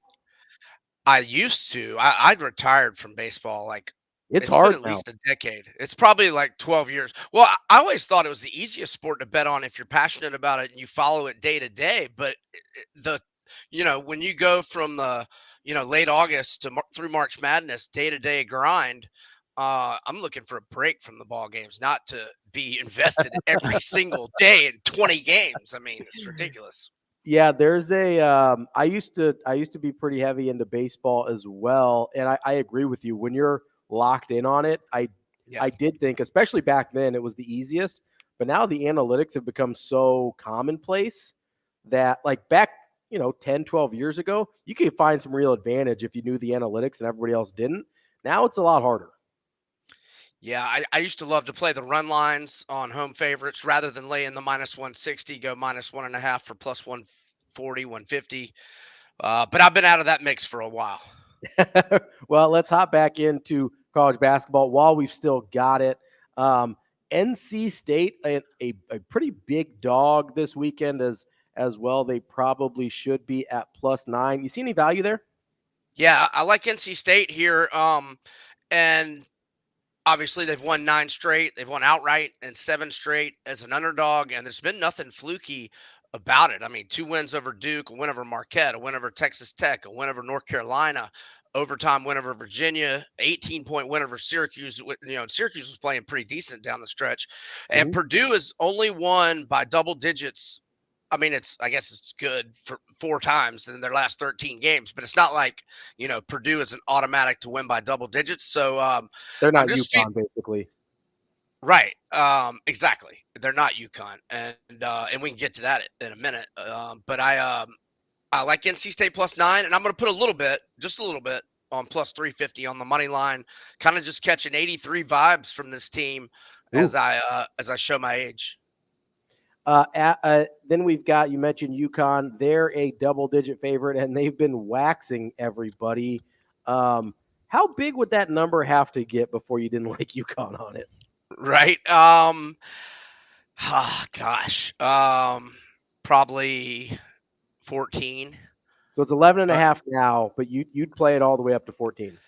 Yeah, I mean, they've won by at least 13 in 25 of their 35 wins. They've won by double digits 27 times. They've covered the spread all 10 of these games, to count in the tournament last year and this year. The first 4 they've won by, first 4 this year, 25, 30, 17, and 39. And I forget what they shot against Northwestern from 3, but it was like 3 for 25-ish or something like that. And I remember I tweeted mid-second half of the Illinois game, they were 3 of 15 from 3-point range, and they were still ahead by 30. So they've been throwing up bricks from 3-point land, and they're still dusting everybody. And look, Alabama, if they hit 50% from 3, they can hang right in there, but I don't think they're going to do that. UConn's defense, I mean, look at what they're, nobody's even gotten to 59 on them in the 4 tournament games so far. B, is there any other of the lines for that UConn game, whether, I know sometimes you're looking at the totals or the first half numbers? I mean, if you're feeling that good about UConn, are you hammering some of those other numbers as well? Well, I'm not as, strong on it as I was pushing last Thursday when I was, I was saying, big interest in all these UConn plays against San Diego State. I liked them team total over and team total over in the first half, them in the first half. I'm going to go team total over again, though. I am going to go 85.5 over for UConn's team total. They've scored at least 87 only 14 times, but Alabama's given up at least 87 16 times because they're number 1 in the nation in pace. UConn number 1 in the nation in offensive efficiency per KenPom, and the Tide ranked only 104 nationally in defensive efficiency at KenPom. I like UConn's team total over. And now the first half bets were a major sweat in the San Diego State and Illinois game, but they both got there. So I'm going to have a small play on UConn minus 6.5 in the first half, but really small. Brian, if the two favorites win, it would be UConn versus Purdue in the final. I know they get some future lines going out on that. Is there a future line you've seen for that matchup or any of the other matchups that are possible that you're a fan of? Yeah, I love UConn at 5.5 against Purdue, and you can bet that right now at FanDuel or DraftKings, and I'm sure many other books. And, if the matchup doesn't come to fruition, it just cancels, becomes a no play. But, I would love UConn minus 5.5 against Purdue. Now, if it's UConn NC State, UConn is 15.5 at FanDuel, 14.5 at DraftKings. And if it's Alabama, NC State, Alabama's 4.5. And so what matchup am I leaving out? Oh, Purdue is 5.5 if it's Alabama. All right, B, let's move off of college basketball here for a second. I know we're a little bit out on this, but sometimes that's when you can find the better values for UFC 300. I know you're a huge UFC guy. I'm sure you've started to look at these at least a little bit. If for no other reason, to start monitoring those line movements. Anything catching your eye early on UFC 300? Yeah, I like Charles Oliveira, the former champ, against Sarkuin. I struggle with that pronunciation. I might have butchered it right there. But he's 12-1 in his last 13 fights. Oliveira, that is, he's a plus 190 to plus 200 dog. And look, he lost his title to Islam. Well, nobody's beaten Islam since his first fight in the UFC like 6 years ago.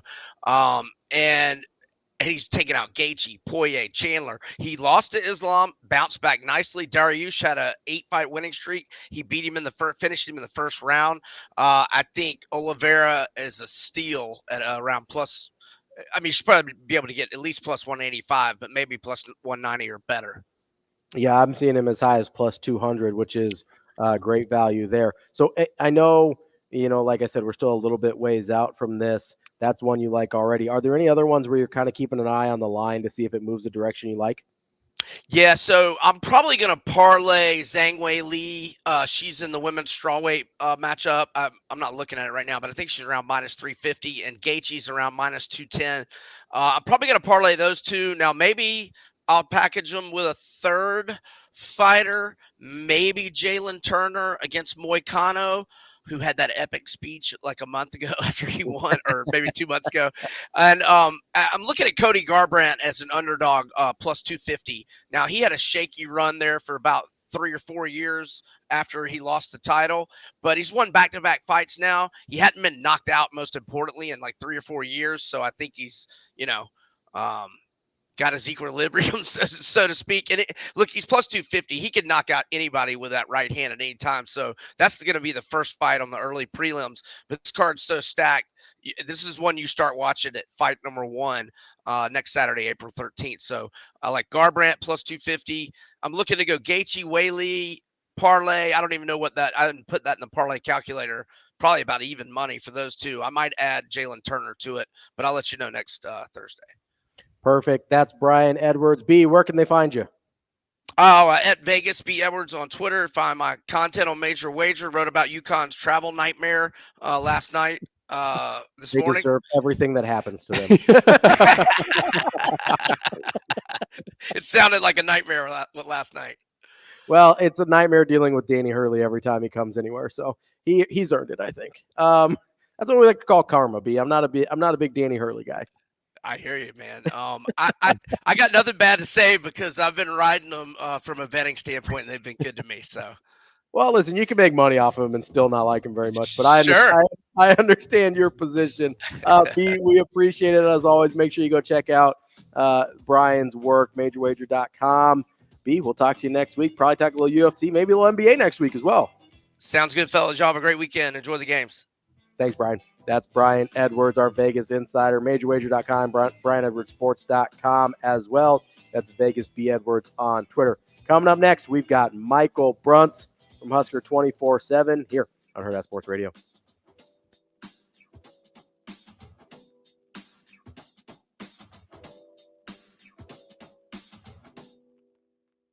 We will be back.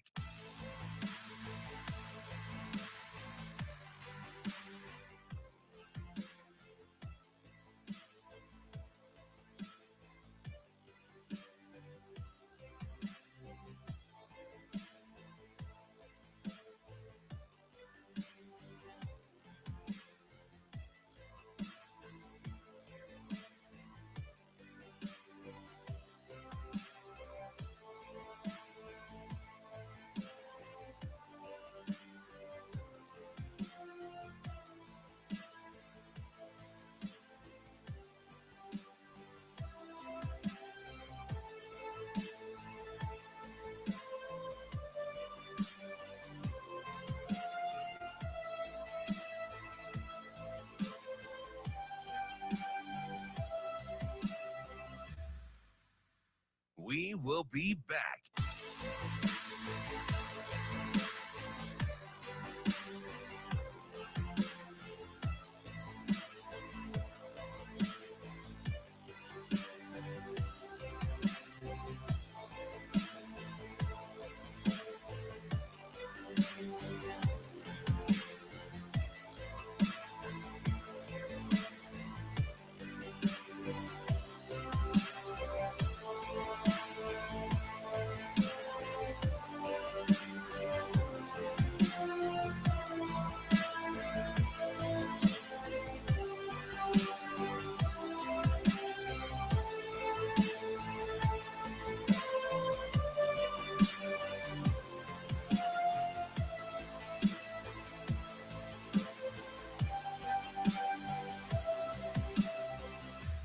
We will be back.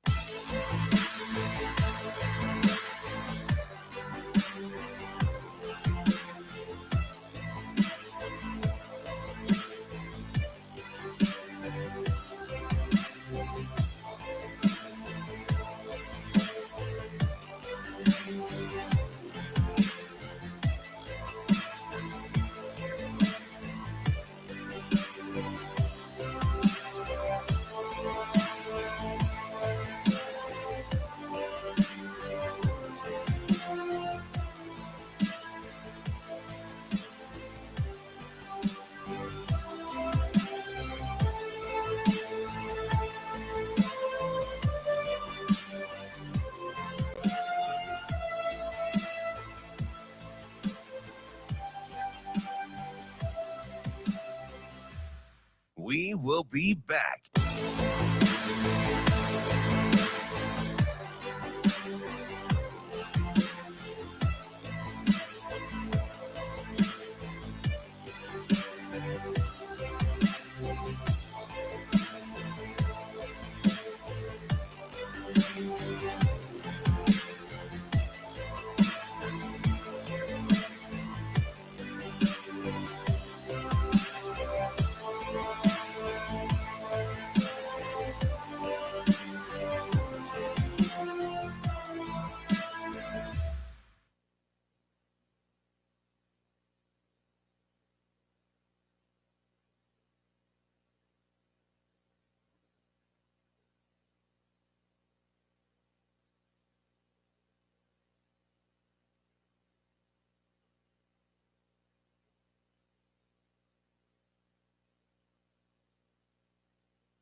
Welcome to Hurrdat Sports Radio. Kicking off hour number 3 here on Hurrdat Sports Radio, AM 590, ESPN Omaha, ESPN Tri-Cities. We're now also on KFOR in Lincoln. Of course, we're live on Twitter, Facebook, and YouTube as well. Here at the Hurrdat Sports Bar and Grill on the Pillar Exterior stage. That's Alex Sindelar. DB will be back tomorrow. I'm Ravi Lulla. We're joined now by Michael Bruntz of Husker 24/7. Bruntsy, what's going on? Not much. How you guys doing? Oh, we're doing lovely. How are you doing? Yeah. I was telling Shane when we were making some idle chit chat there. Just had a breakfast burrito, feeling pretty good about life. Okay, so let's get into the details here because I'm very passionate about breakfast food. Where'd we get the breakfast burrito from, or is it homemade?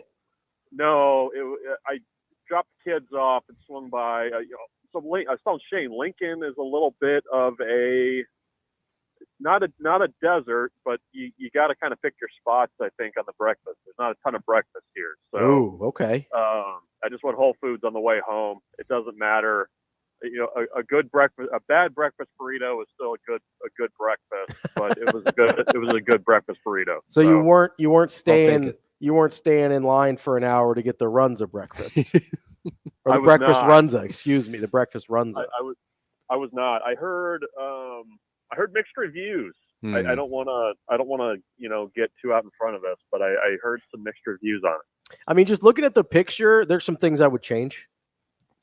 Yeah. It looked a little monochrome, didn't it? It did. I need a little bit more meat in there. Maybe a little less bread. Like haul that thing out a little bit more. A little more potato. You got to get the starches in. Yeah, like maybe a hash brown. Yeah, like a hash brown in there would be nice. It was screaming for some salsa or something. Oh, so interesting. What if we threw like some chorizo in there? Well, I was thinking, like an Italian sausage, like a ground Italian sausage, a little spice with the egg and the hash brown. A little kick in there. I know. Is it? You guys might know better than me. Is it a permanent thing, or was it like hey, we're just going to do this and see how it goes? Because I feel like for as many people have been clamoring for the breakfast Runza, you'd want to have that dialed in before you rolled it out. You know what I mean? Yeah, I think this is just a beta test on it. I think they joked about it on April Fool's Day, and then they made it a real thing for whatever reason, but it was very limited supply. But it felt like, their first soft launch, maybe, to see if they could actually work it in. It was like a market test. Yeah. A little bit. It's all right. If anybody from Runs is listening, I've got thoughts. I think I could help. I eat fast food breakfast almost every day. So just give me a call. There you go. Bruntz. Let's get into, actual things, I suppose. Let's go back to Tuesday on the Nebraska Creighton baseball game. I believe you were there because that's what BC told us yesterday. So he might be a liar, though. It's hard to trust that BC. I was there. Okay, good. Your thoughts on both how it went and how the two teams, kind of how they approached that game? Because I know Creighton approached it very seriously as a win they really wanted to get. But both teams kind of needed that a little bit because of what the rest of their conferences look like.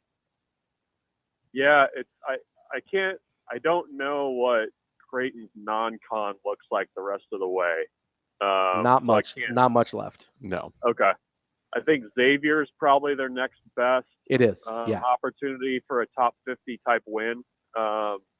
Nebraska actually has, I think, 9 or 10 games left on their schedule that are like top 50 type games. Maryland helps a lot there. Maryland helps. K-State in the midweek helps. You've got 2 more against Creighton.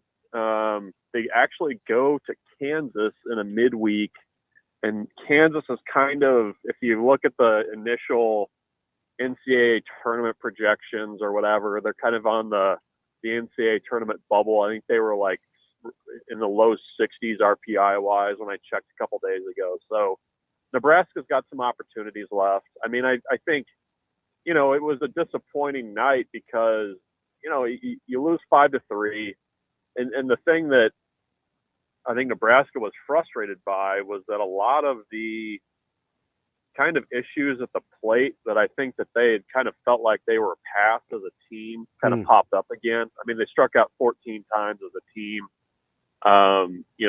Didn't move guys over in certain situations where they'd done a pretty nice job of that in the past.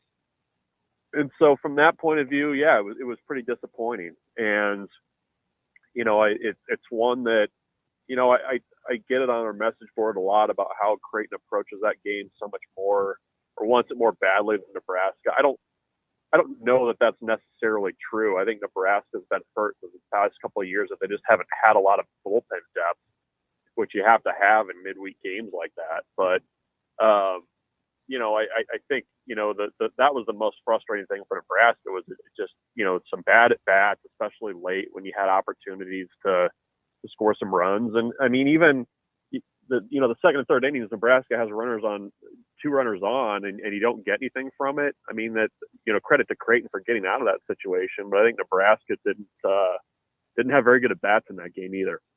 Bruntz, what do you do if you're Nebraska? Or do you have long-term concerns about either Will Walsh or Caleb Clark or both? Well, I mean, I don't think that Caleb Clark is going to be an option on weekends for Nebraska. I mean, there's a reason he was throwing in a midweek. Yeah. He's been so inconsistent, and they tried him on Sundays to start the year. That really didn't work out. I think he'd been considered as an option, as a potential midweek starter. I don't think that's a great place for him. So, I mean, I don't really have concerns because I just don't think that there's going to be a role for him. And Nebraska has the pitching depth where that's okay. I mean, I think in years past I would be a little bit more concerned, but they've got other guys that can easily fill that role that, I think that he was kind of falling back into. And with Will Walsh, I mean, he looked okay. I think he can be a midweek guy for him. I mean, you look at what he's done this season. He had a really good outing the midweek against Wichita State, and he'd thrown three innings of relief against Northwestern on Saturday and been pretty effective. So I think he's a good option for him there long term. I don't have a ton of concern, with what they've got pitching wise this year. Especially, I think that they've finally on the weekends figured out that Sunday role. I think Mason McConaughey could be that guy for him, because that's been the problem is, you've felt good about Sears and Christo for the most part, but it's just been a rotating cast of characters on Sunday. And I think McConaughey has at least shown that he's willing to stay in the fight and give you 5 good innings on Sunday, which, that's sometimes that's about all you need, really, because that kind of becomes a war of attrition on Sundays with the bullpens.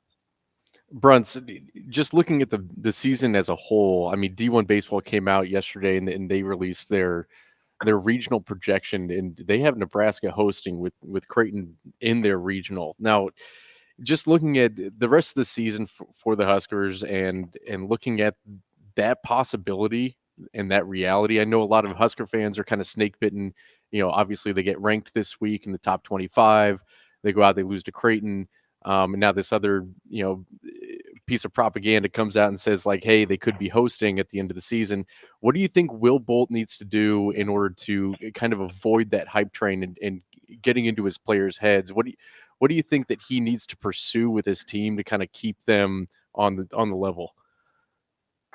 Yeah, I mean, I don't think you do anything differently. I mean, I think, as a coach, you run into issues where you start acting differently than you have, and I think that this is a competitive team. I think it's a team that is not going to, really get sidetracked by a lot of that outside stuff. I mean, I just think with the way that this team is built and, the way that this coaching staff is, that you're not going to pay too much attention to that. I know that it's more kind of for the fans. It's unfortunate for Nebraska from the standpoint of, you get ranked. I think, some casuals, the baseball casuals are starting to turn their attention a little bit to, what's going on with the baseball team. And then, you kind of lay an egg on Tuesday against Creighton. So you don't kind of get that immediate buy-in, and people are going, oh, typical Nebraska, that kind of stuff.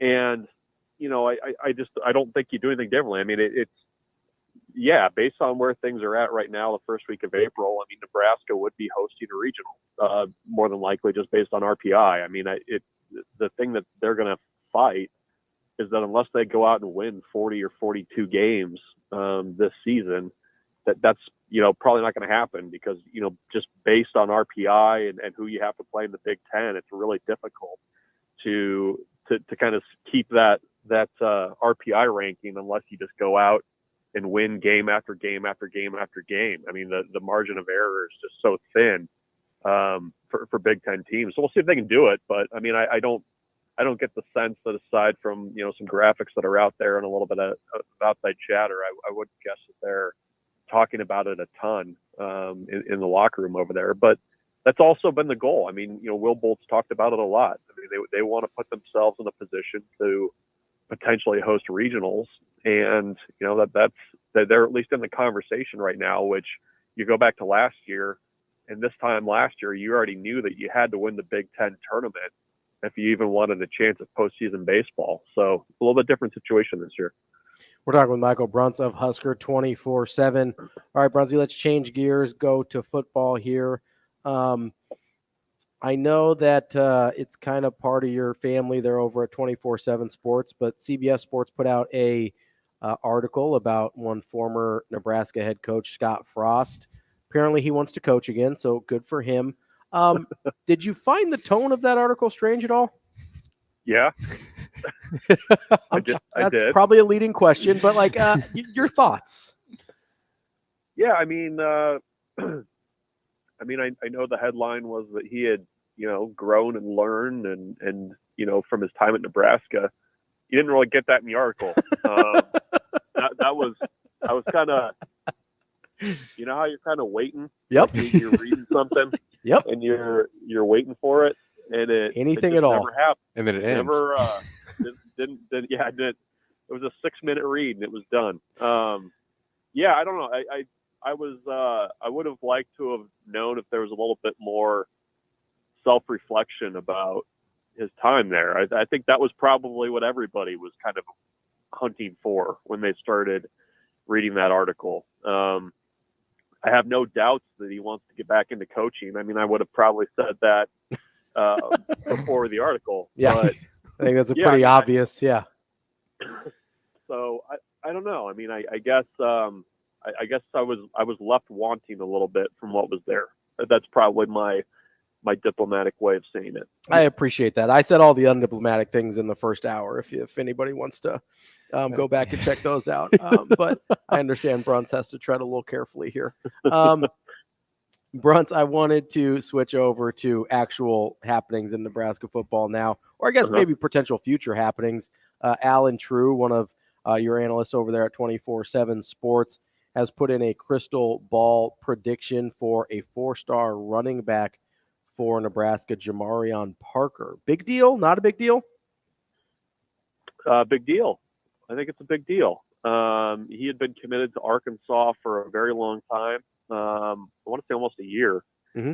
And recently reopened his recruitment. The thought was that certainly Nebraska was going to be in the mix there, and they certainly are. The running backs coach that recruited him to Arkansas is now at TCU. And that was another potential school that was kind of thought to be in the mix for him. I think they are a little bit, but I think Nebraska's done a really nice job of recruiting him. And it's not, getting running back talent is really important. I think also you're finally starting to see a little bit of the fruit of Nebraska's efforts in St. Louis. And we've talked a lot about, in the past about how Nebraska needs to get better in the state of Missouri. There's a ton of talent there. They've done better, I think, under Matt Rule, and part of that has been the work of Keith Williams. Behind the scenes, he's a St. Louis guy.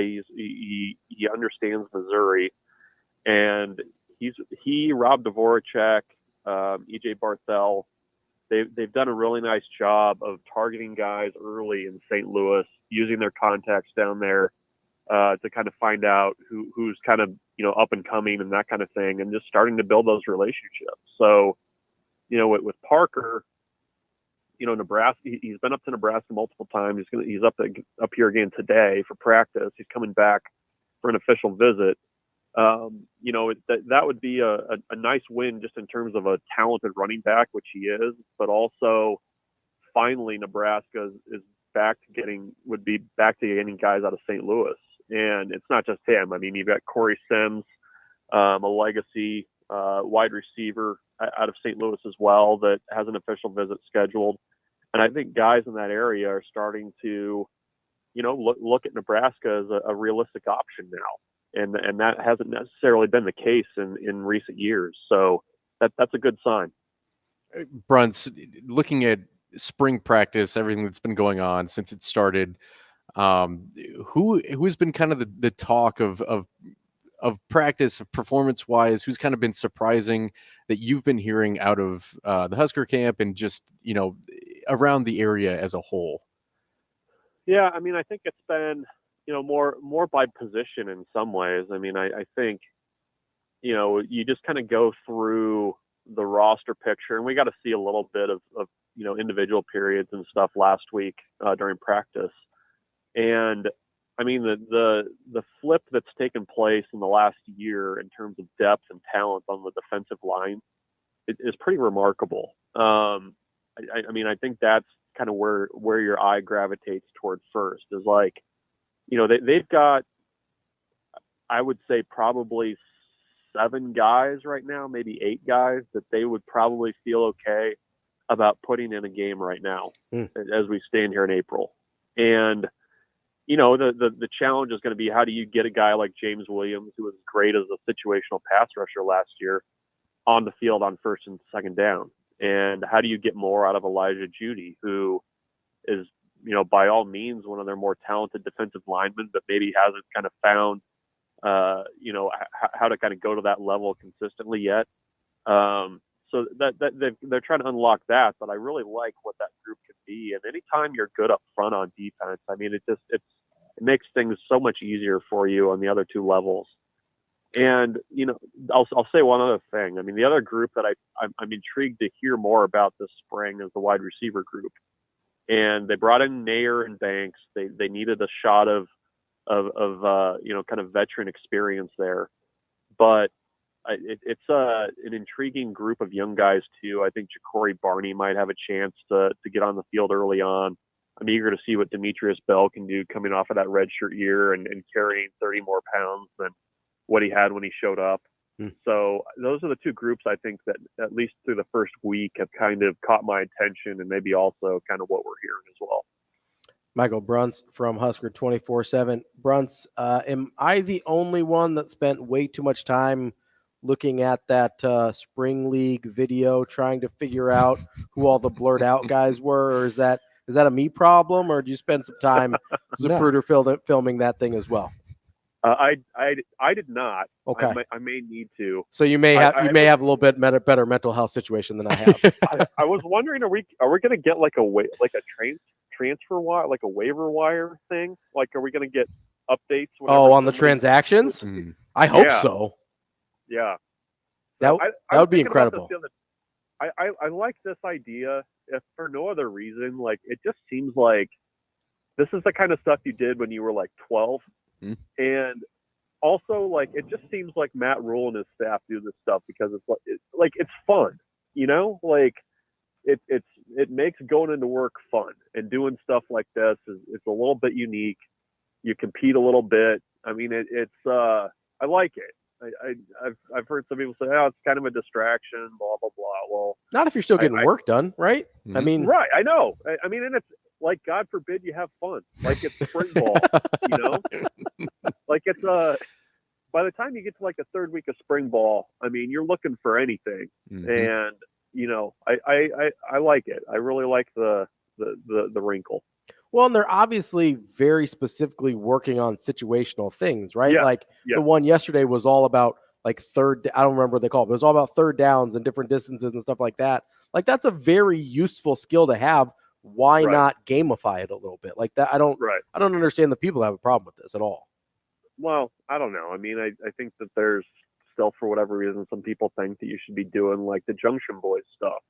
So, I mean, it's that's famously not legal. Just get the hoses out. The lawsuits would be unreal. Yeah. You don't want to be doing that in the transfer portal era, that's for sure. I don't know. There's not enough NIL money in the world to make somebody go through that. Yeah. But yeah, I don't know. I like it. We'll see if they do it in the future, but why the heck not? I mean, it livens up spring ball, which I'm all for. Well, and it makes it easier to ask guys to do the crappy stuff, right? If they know that there's things that they're going to enjoy along the way, like it makes it a little easier to get through the mat drills or whatever sucks the most. It's easier to get through if you're like, but we have this other fun thing that we get to do. Yeah. No, it makes everything suck a little less, and that's okay. I think that's the goal of life, isn't it? Yeah. right. It's my entire life is just basically like how I roll out of bed in the morning. How can I make this suck a little less? It's like most of adulthood, right? It's like, okay, I have to do this, and I got to do this, and I got to do this. How can I make all of this just a little less crappy? Mm-hmm. Yep. Bruntz, as I know, we've only got a couple more open periods left for media on the 9th and 16th, I believe. Is there anything you are I know they don't show you a ton. Is there anything you're hoping to be able to see over these next couple of weeks, or is it mostly just waiting for the spring game to see anything of substance at all? Yeah, I mean it's going to be the spring game. I mean, you're like what we see. It's all individual period. It's guys doing tackling drills on dummies and guys running routes on air and that kind of thing. And I don't know, you kind of get more of a sense of just like the feeling around things. Like if guys are dialed in, if it's tense, that kind of stuff. But I mean, the spring game is going to be the big thing because, you want to see how two freshman quarterbacks operate in that kind of a situation and how they lead teams and how they deal with a guy, running after them and a grown man running after him and trying to sack them, that kind of stuff. So it's all kind of like the little appetizer leading up to the main deal with the spring game. So, we'll see. They also had a lot of guys that were kind of in green jerseys or in the pit, that kind of thing, with injuries. So, I mean, you're always kind of checking to see who's where with that kind of stuff. But definitely, you'll learn a ton more when the lights come on the 27th. Michael Bruntz, Husker 24/7. Bruntsy, we appreciate it as always. We will talk to you again next week. Sounds good, guys. Thanks. Have a good one. You too. That's Michael Bruntz from Husker 24/7. Real quick before we wrap up this segment and head into some Hurrdat hot seat with my guy Alex Sindelar. Want to remind you that you've got until tomorrow to get your prop card selections entered online and activate your entries in person at the Warhorse Casino in Lincoln for the $100,000 prop card challenge for the semifinals and finals of the men's basketball tournament. 25 prop questions. If you get 18 or more correct, you're eligible to win cash and free play. Make sure you get your online selections in and activate your entries in person. Warhorse Casino in Lincoln. That's warhorsecasino.com for a full list of house rules and details. Warhorse Sportsbook, no bets, no glory. More Hurrdat Sports Radio coming up next.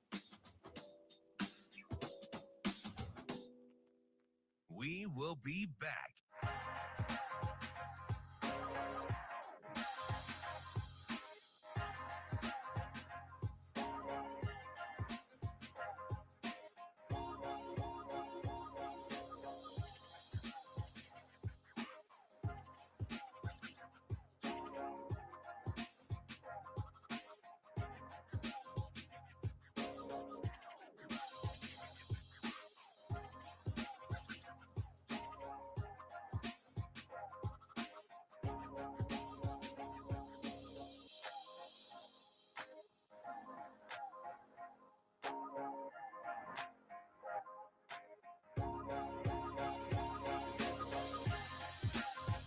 We will be back.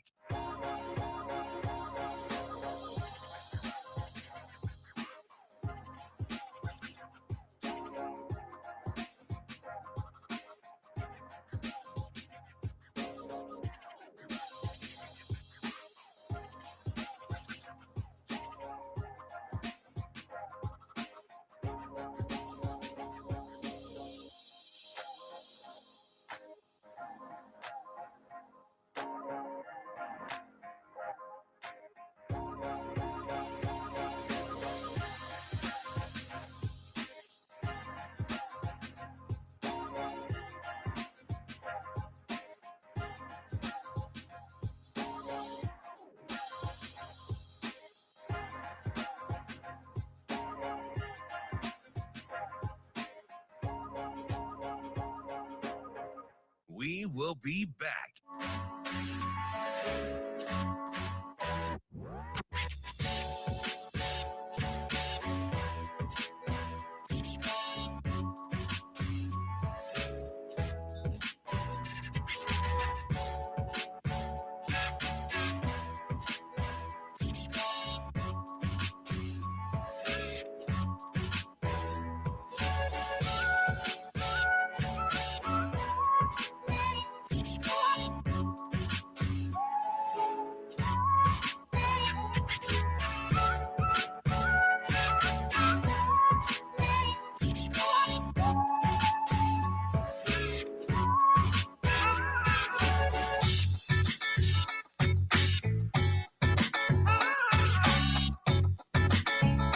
We will be back.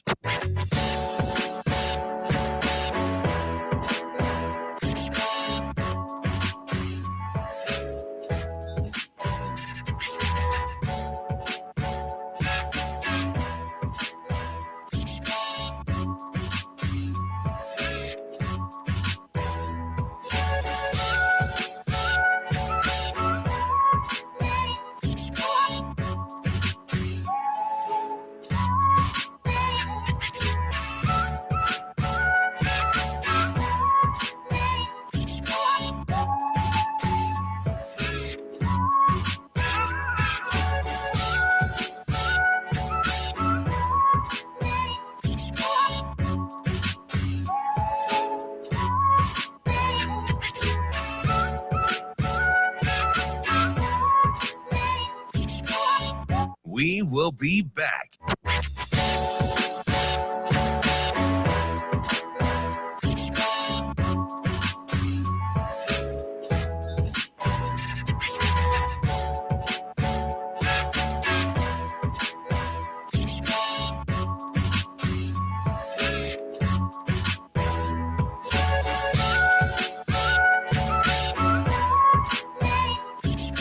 We will be back.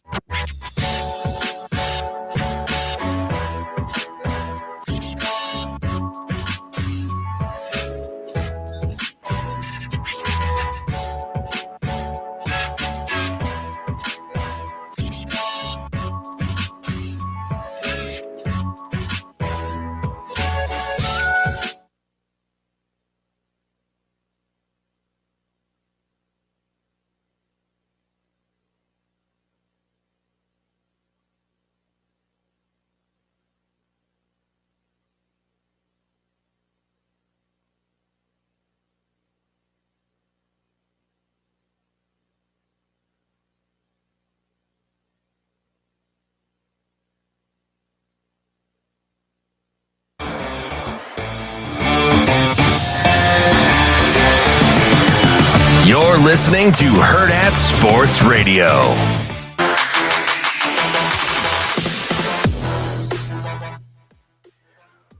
We're back here on Hurrdat Sports Radio, AM 590, ESPN Omaha, ESPN Tri-Cities, KFOR in Lincoln. That's Alex Sindelar. I'm Ravi Lulla. We're live on Twitter, Facebook, and YouTube as well. We're live at the Hurrdat Sports Bar and Grill, the La Vista location, because there's two now. There's one out in Gretna as well. But we're here on the Pillar Exterior stage. It's time for a little Hurrdat hot seat. Let's heat it up. We don't get to this all the time with DB, and by all the time, I mean almost never. As you know, you're a frequent listener. Sometimes the shows with DB get a little away from the script a little bit. He's really good at that. I mean, it makes for terrific radio. Riffin' master, yeah. But the amount of stuff that we get to on my prep sheet is so low. Yeah. Next to none. Yeah, it's like 10% is a good day. Mm-hmm. We get to 10% of the stuff. That's okay. We didn't get to a lot of my stuff today either, but that's all right. We are going to get to Hurrdat hot seat, though. Let's do it. I've got one for you first. Just lay it on me. Would you rather? All right. See, this one's not bad. Would you rather see Creighton baseball in the College World Series or Creighton basketball in a Final Four? Creighton baseball in the College World Series, hands down. Not even close. Not even close. Don't even have to think about it. I mean, I was born in 92. So you Creighton was in the College World Series before College World Series was a cultural phenomenon as it is, especially as an Omaha much kid. Bigger deal now. Yes, which, I mean, still, you see some of the footage of that game and those games in 91. It's like, my Lord, I want that now. It was well before the expansions of Rosenblatt and all that kind of stuff. Man, but I mean, I covered the team for 6 years. Yeah. And I still follow them, and I still occasionally do some broadcasts and stuff. Some broadcasts for them. But I daydreamed about that. I daydreamed about Charles Schwab Field being at capacity, all blue, beyond capacity, all blue. Because, I mean, I grew up a Royals fan, so watching the Royals and then watch them get to the World Series in 14 and then again in 15. I mean, I want to go to playoff baseball, but I want to do it here in Omaha with home field advantage. Because I think now, as the cultural phenomenon has evolved, I think Creighton fans would dig it. And I wish that there was a little bit more, I guess, fandom that bleeds over from the basketball team into the baseball team. Sure. Because the basketball season ends, baseball season immediately starts up.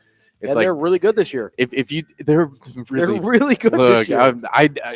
I hesitate. I thought about that last night before I went to bed. I'm like, am I going to talk about Creighton baseball actually being good on the radio? They're really good this year. And man, they got some dudes on that team, and they score like 1 billion runs. But the one thing that's hurt them in years past, they just didn't have the depth, whether it was in the bullpen or if somebody got hurt, needed an off day, the talent level dropped off quite a bit. And so this year, it's like, man, seems like they've got they're like 32 deep. Like they are. It's a good squad. The bullpen is veteran laden. It's really good. Their bats are hot. They do not play Ed Service style baseball where it's like they're bunting guys over.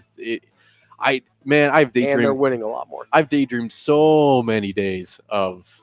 Is there any other rooting interest that would be competitive with you wanting to see Creighton in a College World Series? No. I mean, 1-2, it's probably College World Series and then a Final Four.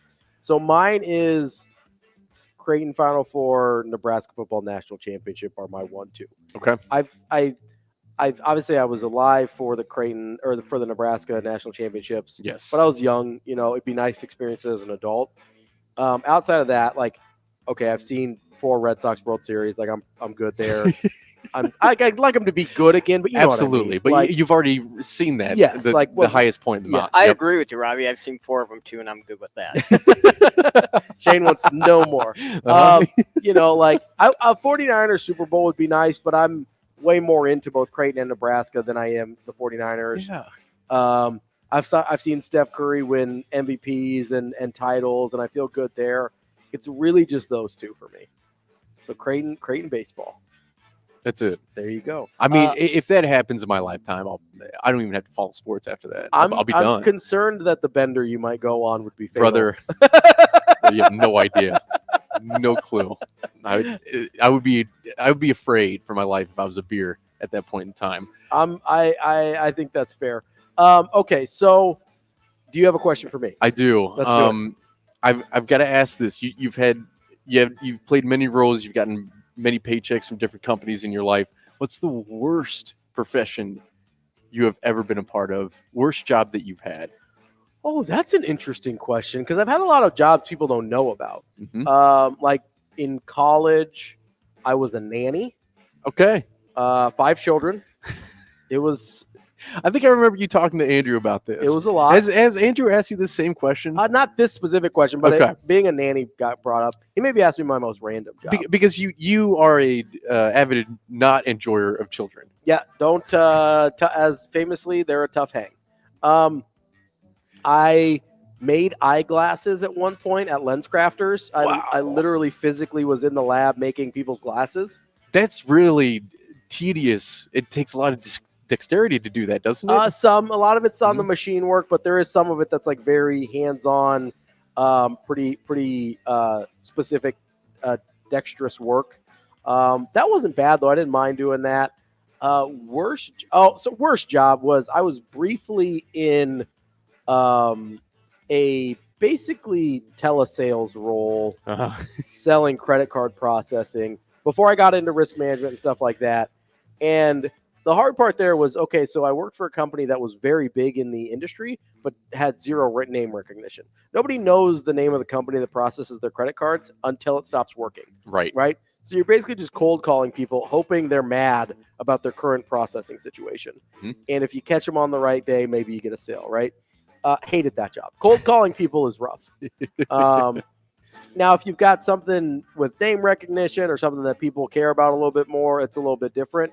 But, man, trying to sell credit card processing over the phone was a tough go. Was that business-to-business sales? Yeah. Ew. It was tough. Brutal. It was tough. Can I?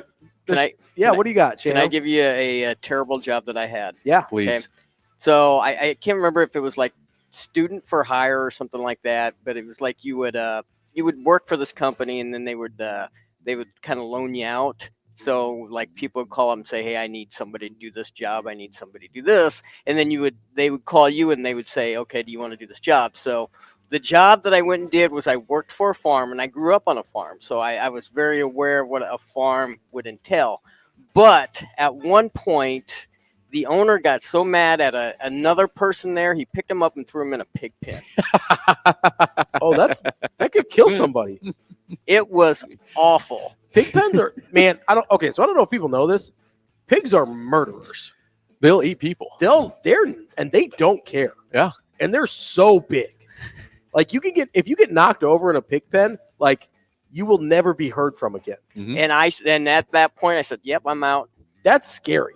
Yeah, that'd be my last moment there too. Yeah, 100%. I'm not going anywhere near a pig pen. No, thank you. No, absolutely. I did Gallup at 16 years old. I worked for Gallup. Oh, and surveying. I cold called people and asked them if they believed in ghosts and like stuff like that. So, how many people believed in ghosts? A lot. Yeah, a lot more than you think. I mean, no, cold calling stuff though. If you have no relationship with them at all, like I don't think sales in general is that bad. Right. But especially face to face is easier, and if you can build relationships, but man, just cold calling people is that's a tough go sometimes. Mm-hmm. All right, my next one for you. We got about a minute and a half, but we'll continue this in the final segment. If you won the lottery and didn't tell anybody, let's say I think it's at $1 billion right now, the Mega Millions or Power, one of them is at $1 billion, just over. If you won the lottery and you didn't tell anyone, what would be one of the first signs of your lifestyle change that people would be like, something happened here? So I famously have a Honda CRZ, which is a teeny tiny little 2-door Econo hybrid Honda. Yeah. It would have spinner rims on it. I would. You're not even buying a new car. Absolutely not. You're just putting. I'm making that car look so dumb, and then I would never drive it again. But I would make it look ridiculous, and then I would stash it. I love that you're not even buying it. You're like, no. I'm just gonna make my current car look absurd. Yep. You're gonna get like hydraulics on it. Oh yeah, like the whole thing. Yeah, like the street racing lights, all of it. Limo tint. I mean the obnoxious, the LED lights around the skirts and subs in the back. You can get NOS installed in there. Yeah, and I would never drive that car ever again. I would just stash it, but then people would come over and they'd be like, "What's up with the car?" I'd be like, "Don't worry about it." They'll be like, "Oh, okay." I would start telling people some money. I would start telling people I was the inspiration for Fast and Furious. Yeah, if I did that to a car. Perfect. You're like, Vin Diesel's character was based off of me. Coming up next, we got more Hurrdat Hot Seat here on Hurrdat Sports Radio.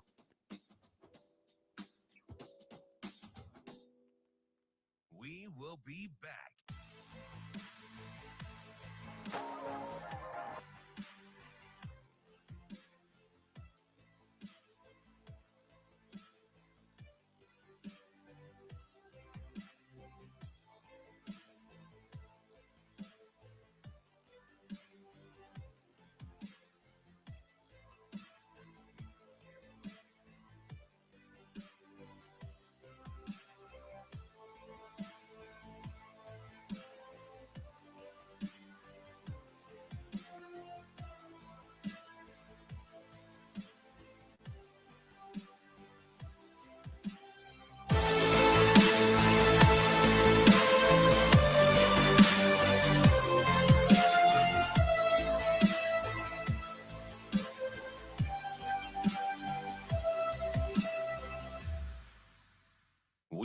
be back.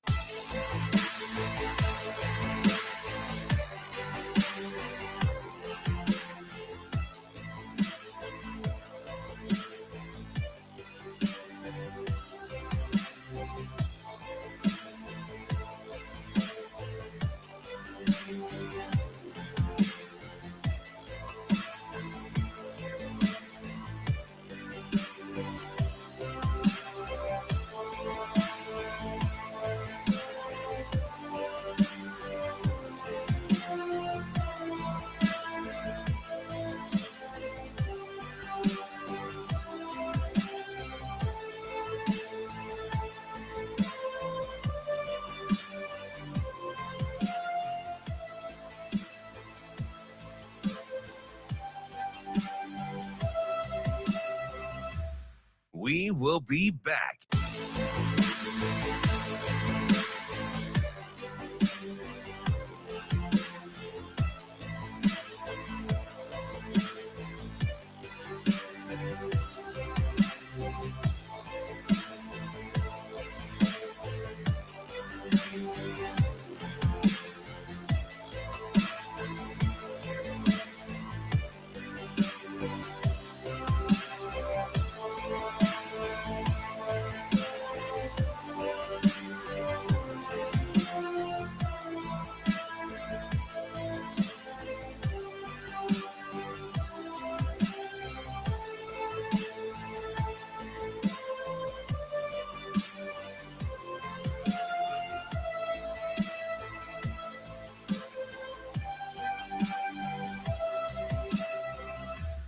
We will be back.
You're listening to Hurrdat Sports Radio.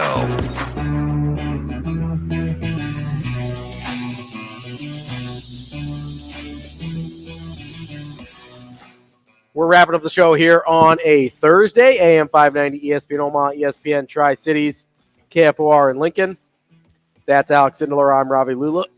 About to cough here. Sorry. I don't know what's happening. Alex, why don't you ask me a question so I can cough? Ravi, if you won the lottery, how would people know? And you didn't tell anybody. So it's the same question you asked me, but back to you. So we talked about it during the break. But yours would be that you would trick out a Honda that you never would drive again. Correct. That you currently own already, and people would be like, "That's weird. What's with the car?" That's a pretty on-brand answer for you, I think. I would go get. So the most obvious thing would be, because most people don't come to my house, so they may not know, like, I bought a new place or whatever. The most obvious thing is I would probably buy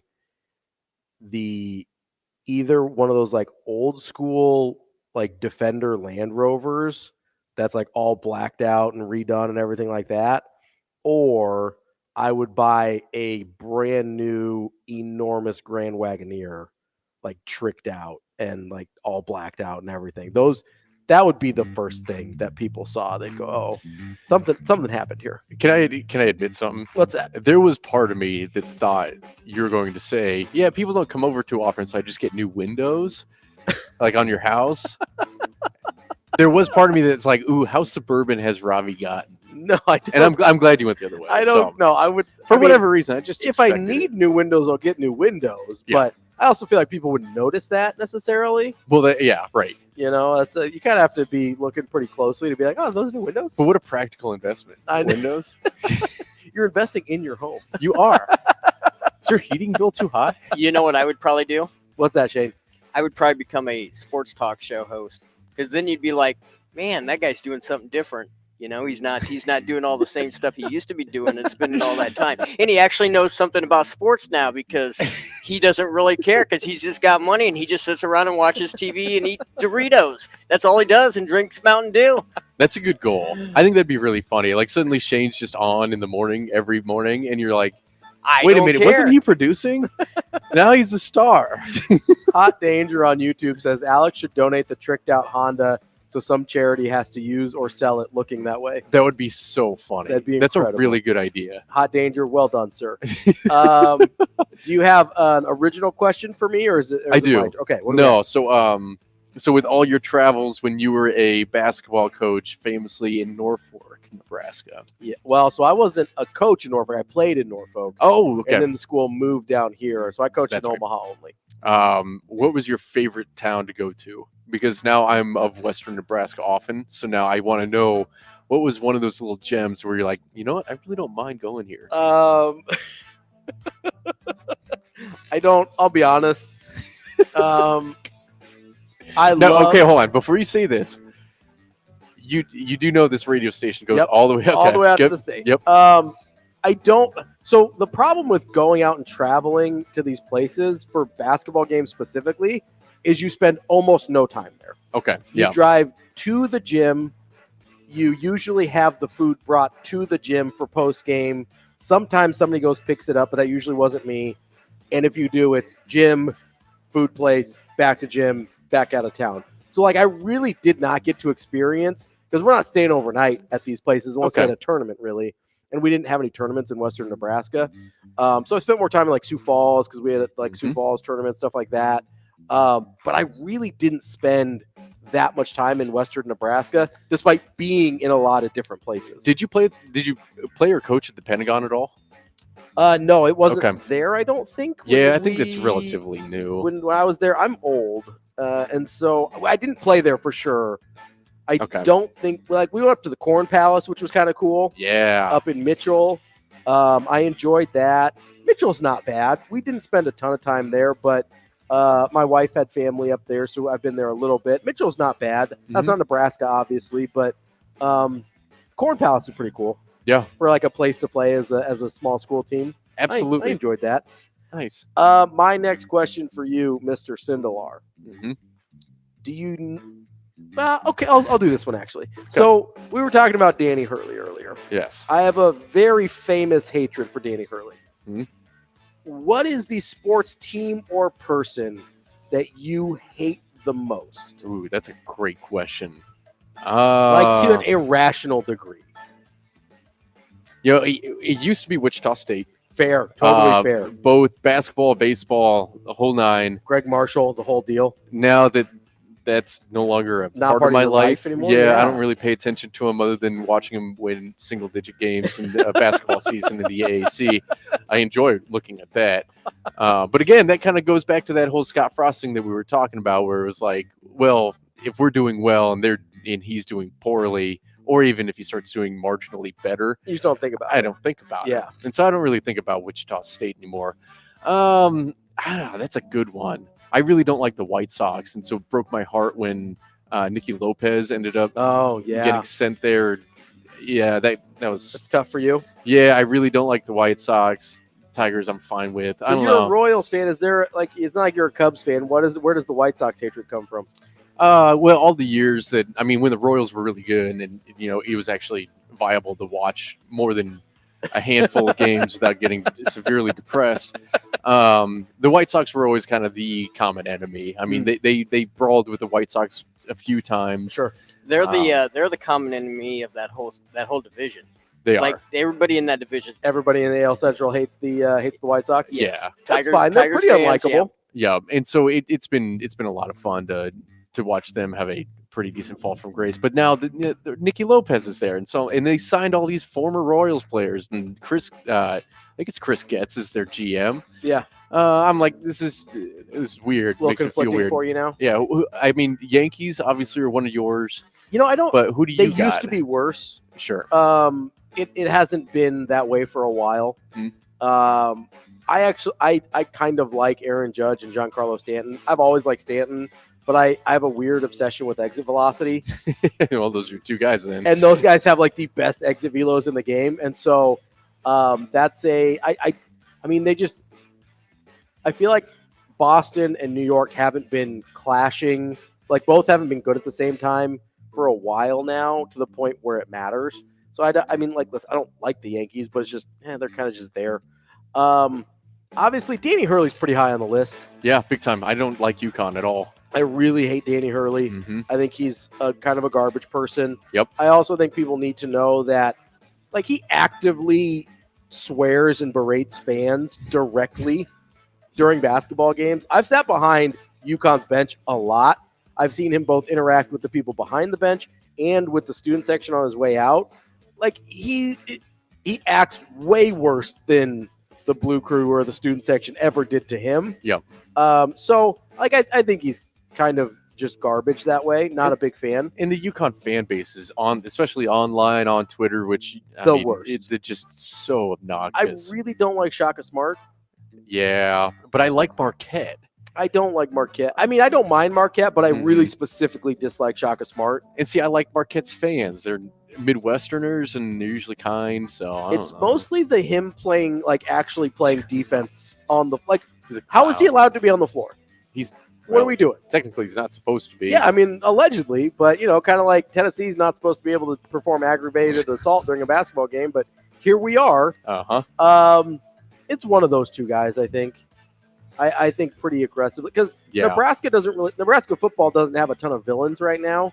Like, Nebraska football has been its own worst enemy for a while now. Right. So I haven't really been looking externally. As Nebraska football gets better, I'm sure I will find people I dislike more and more, but mostly for me, it's been Danny Hurley and Shaka Smart. My last one. What do you got? Or is it your turn? Did I skip you? No, ask away. Okay. Do you know what I mean when I ask, what is your Roman Empire?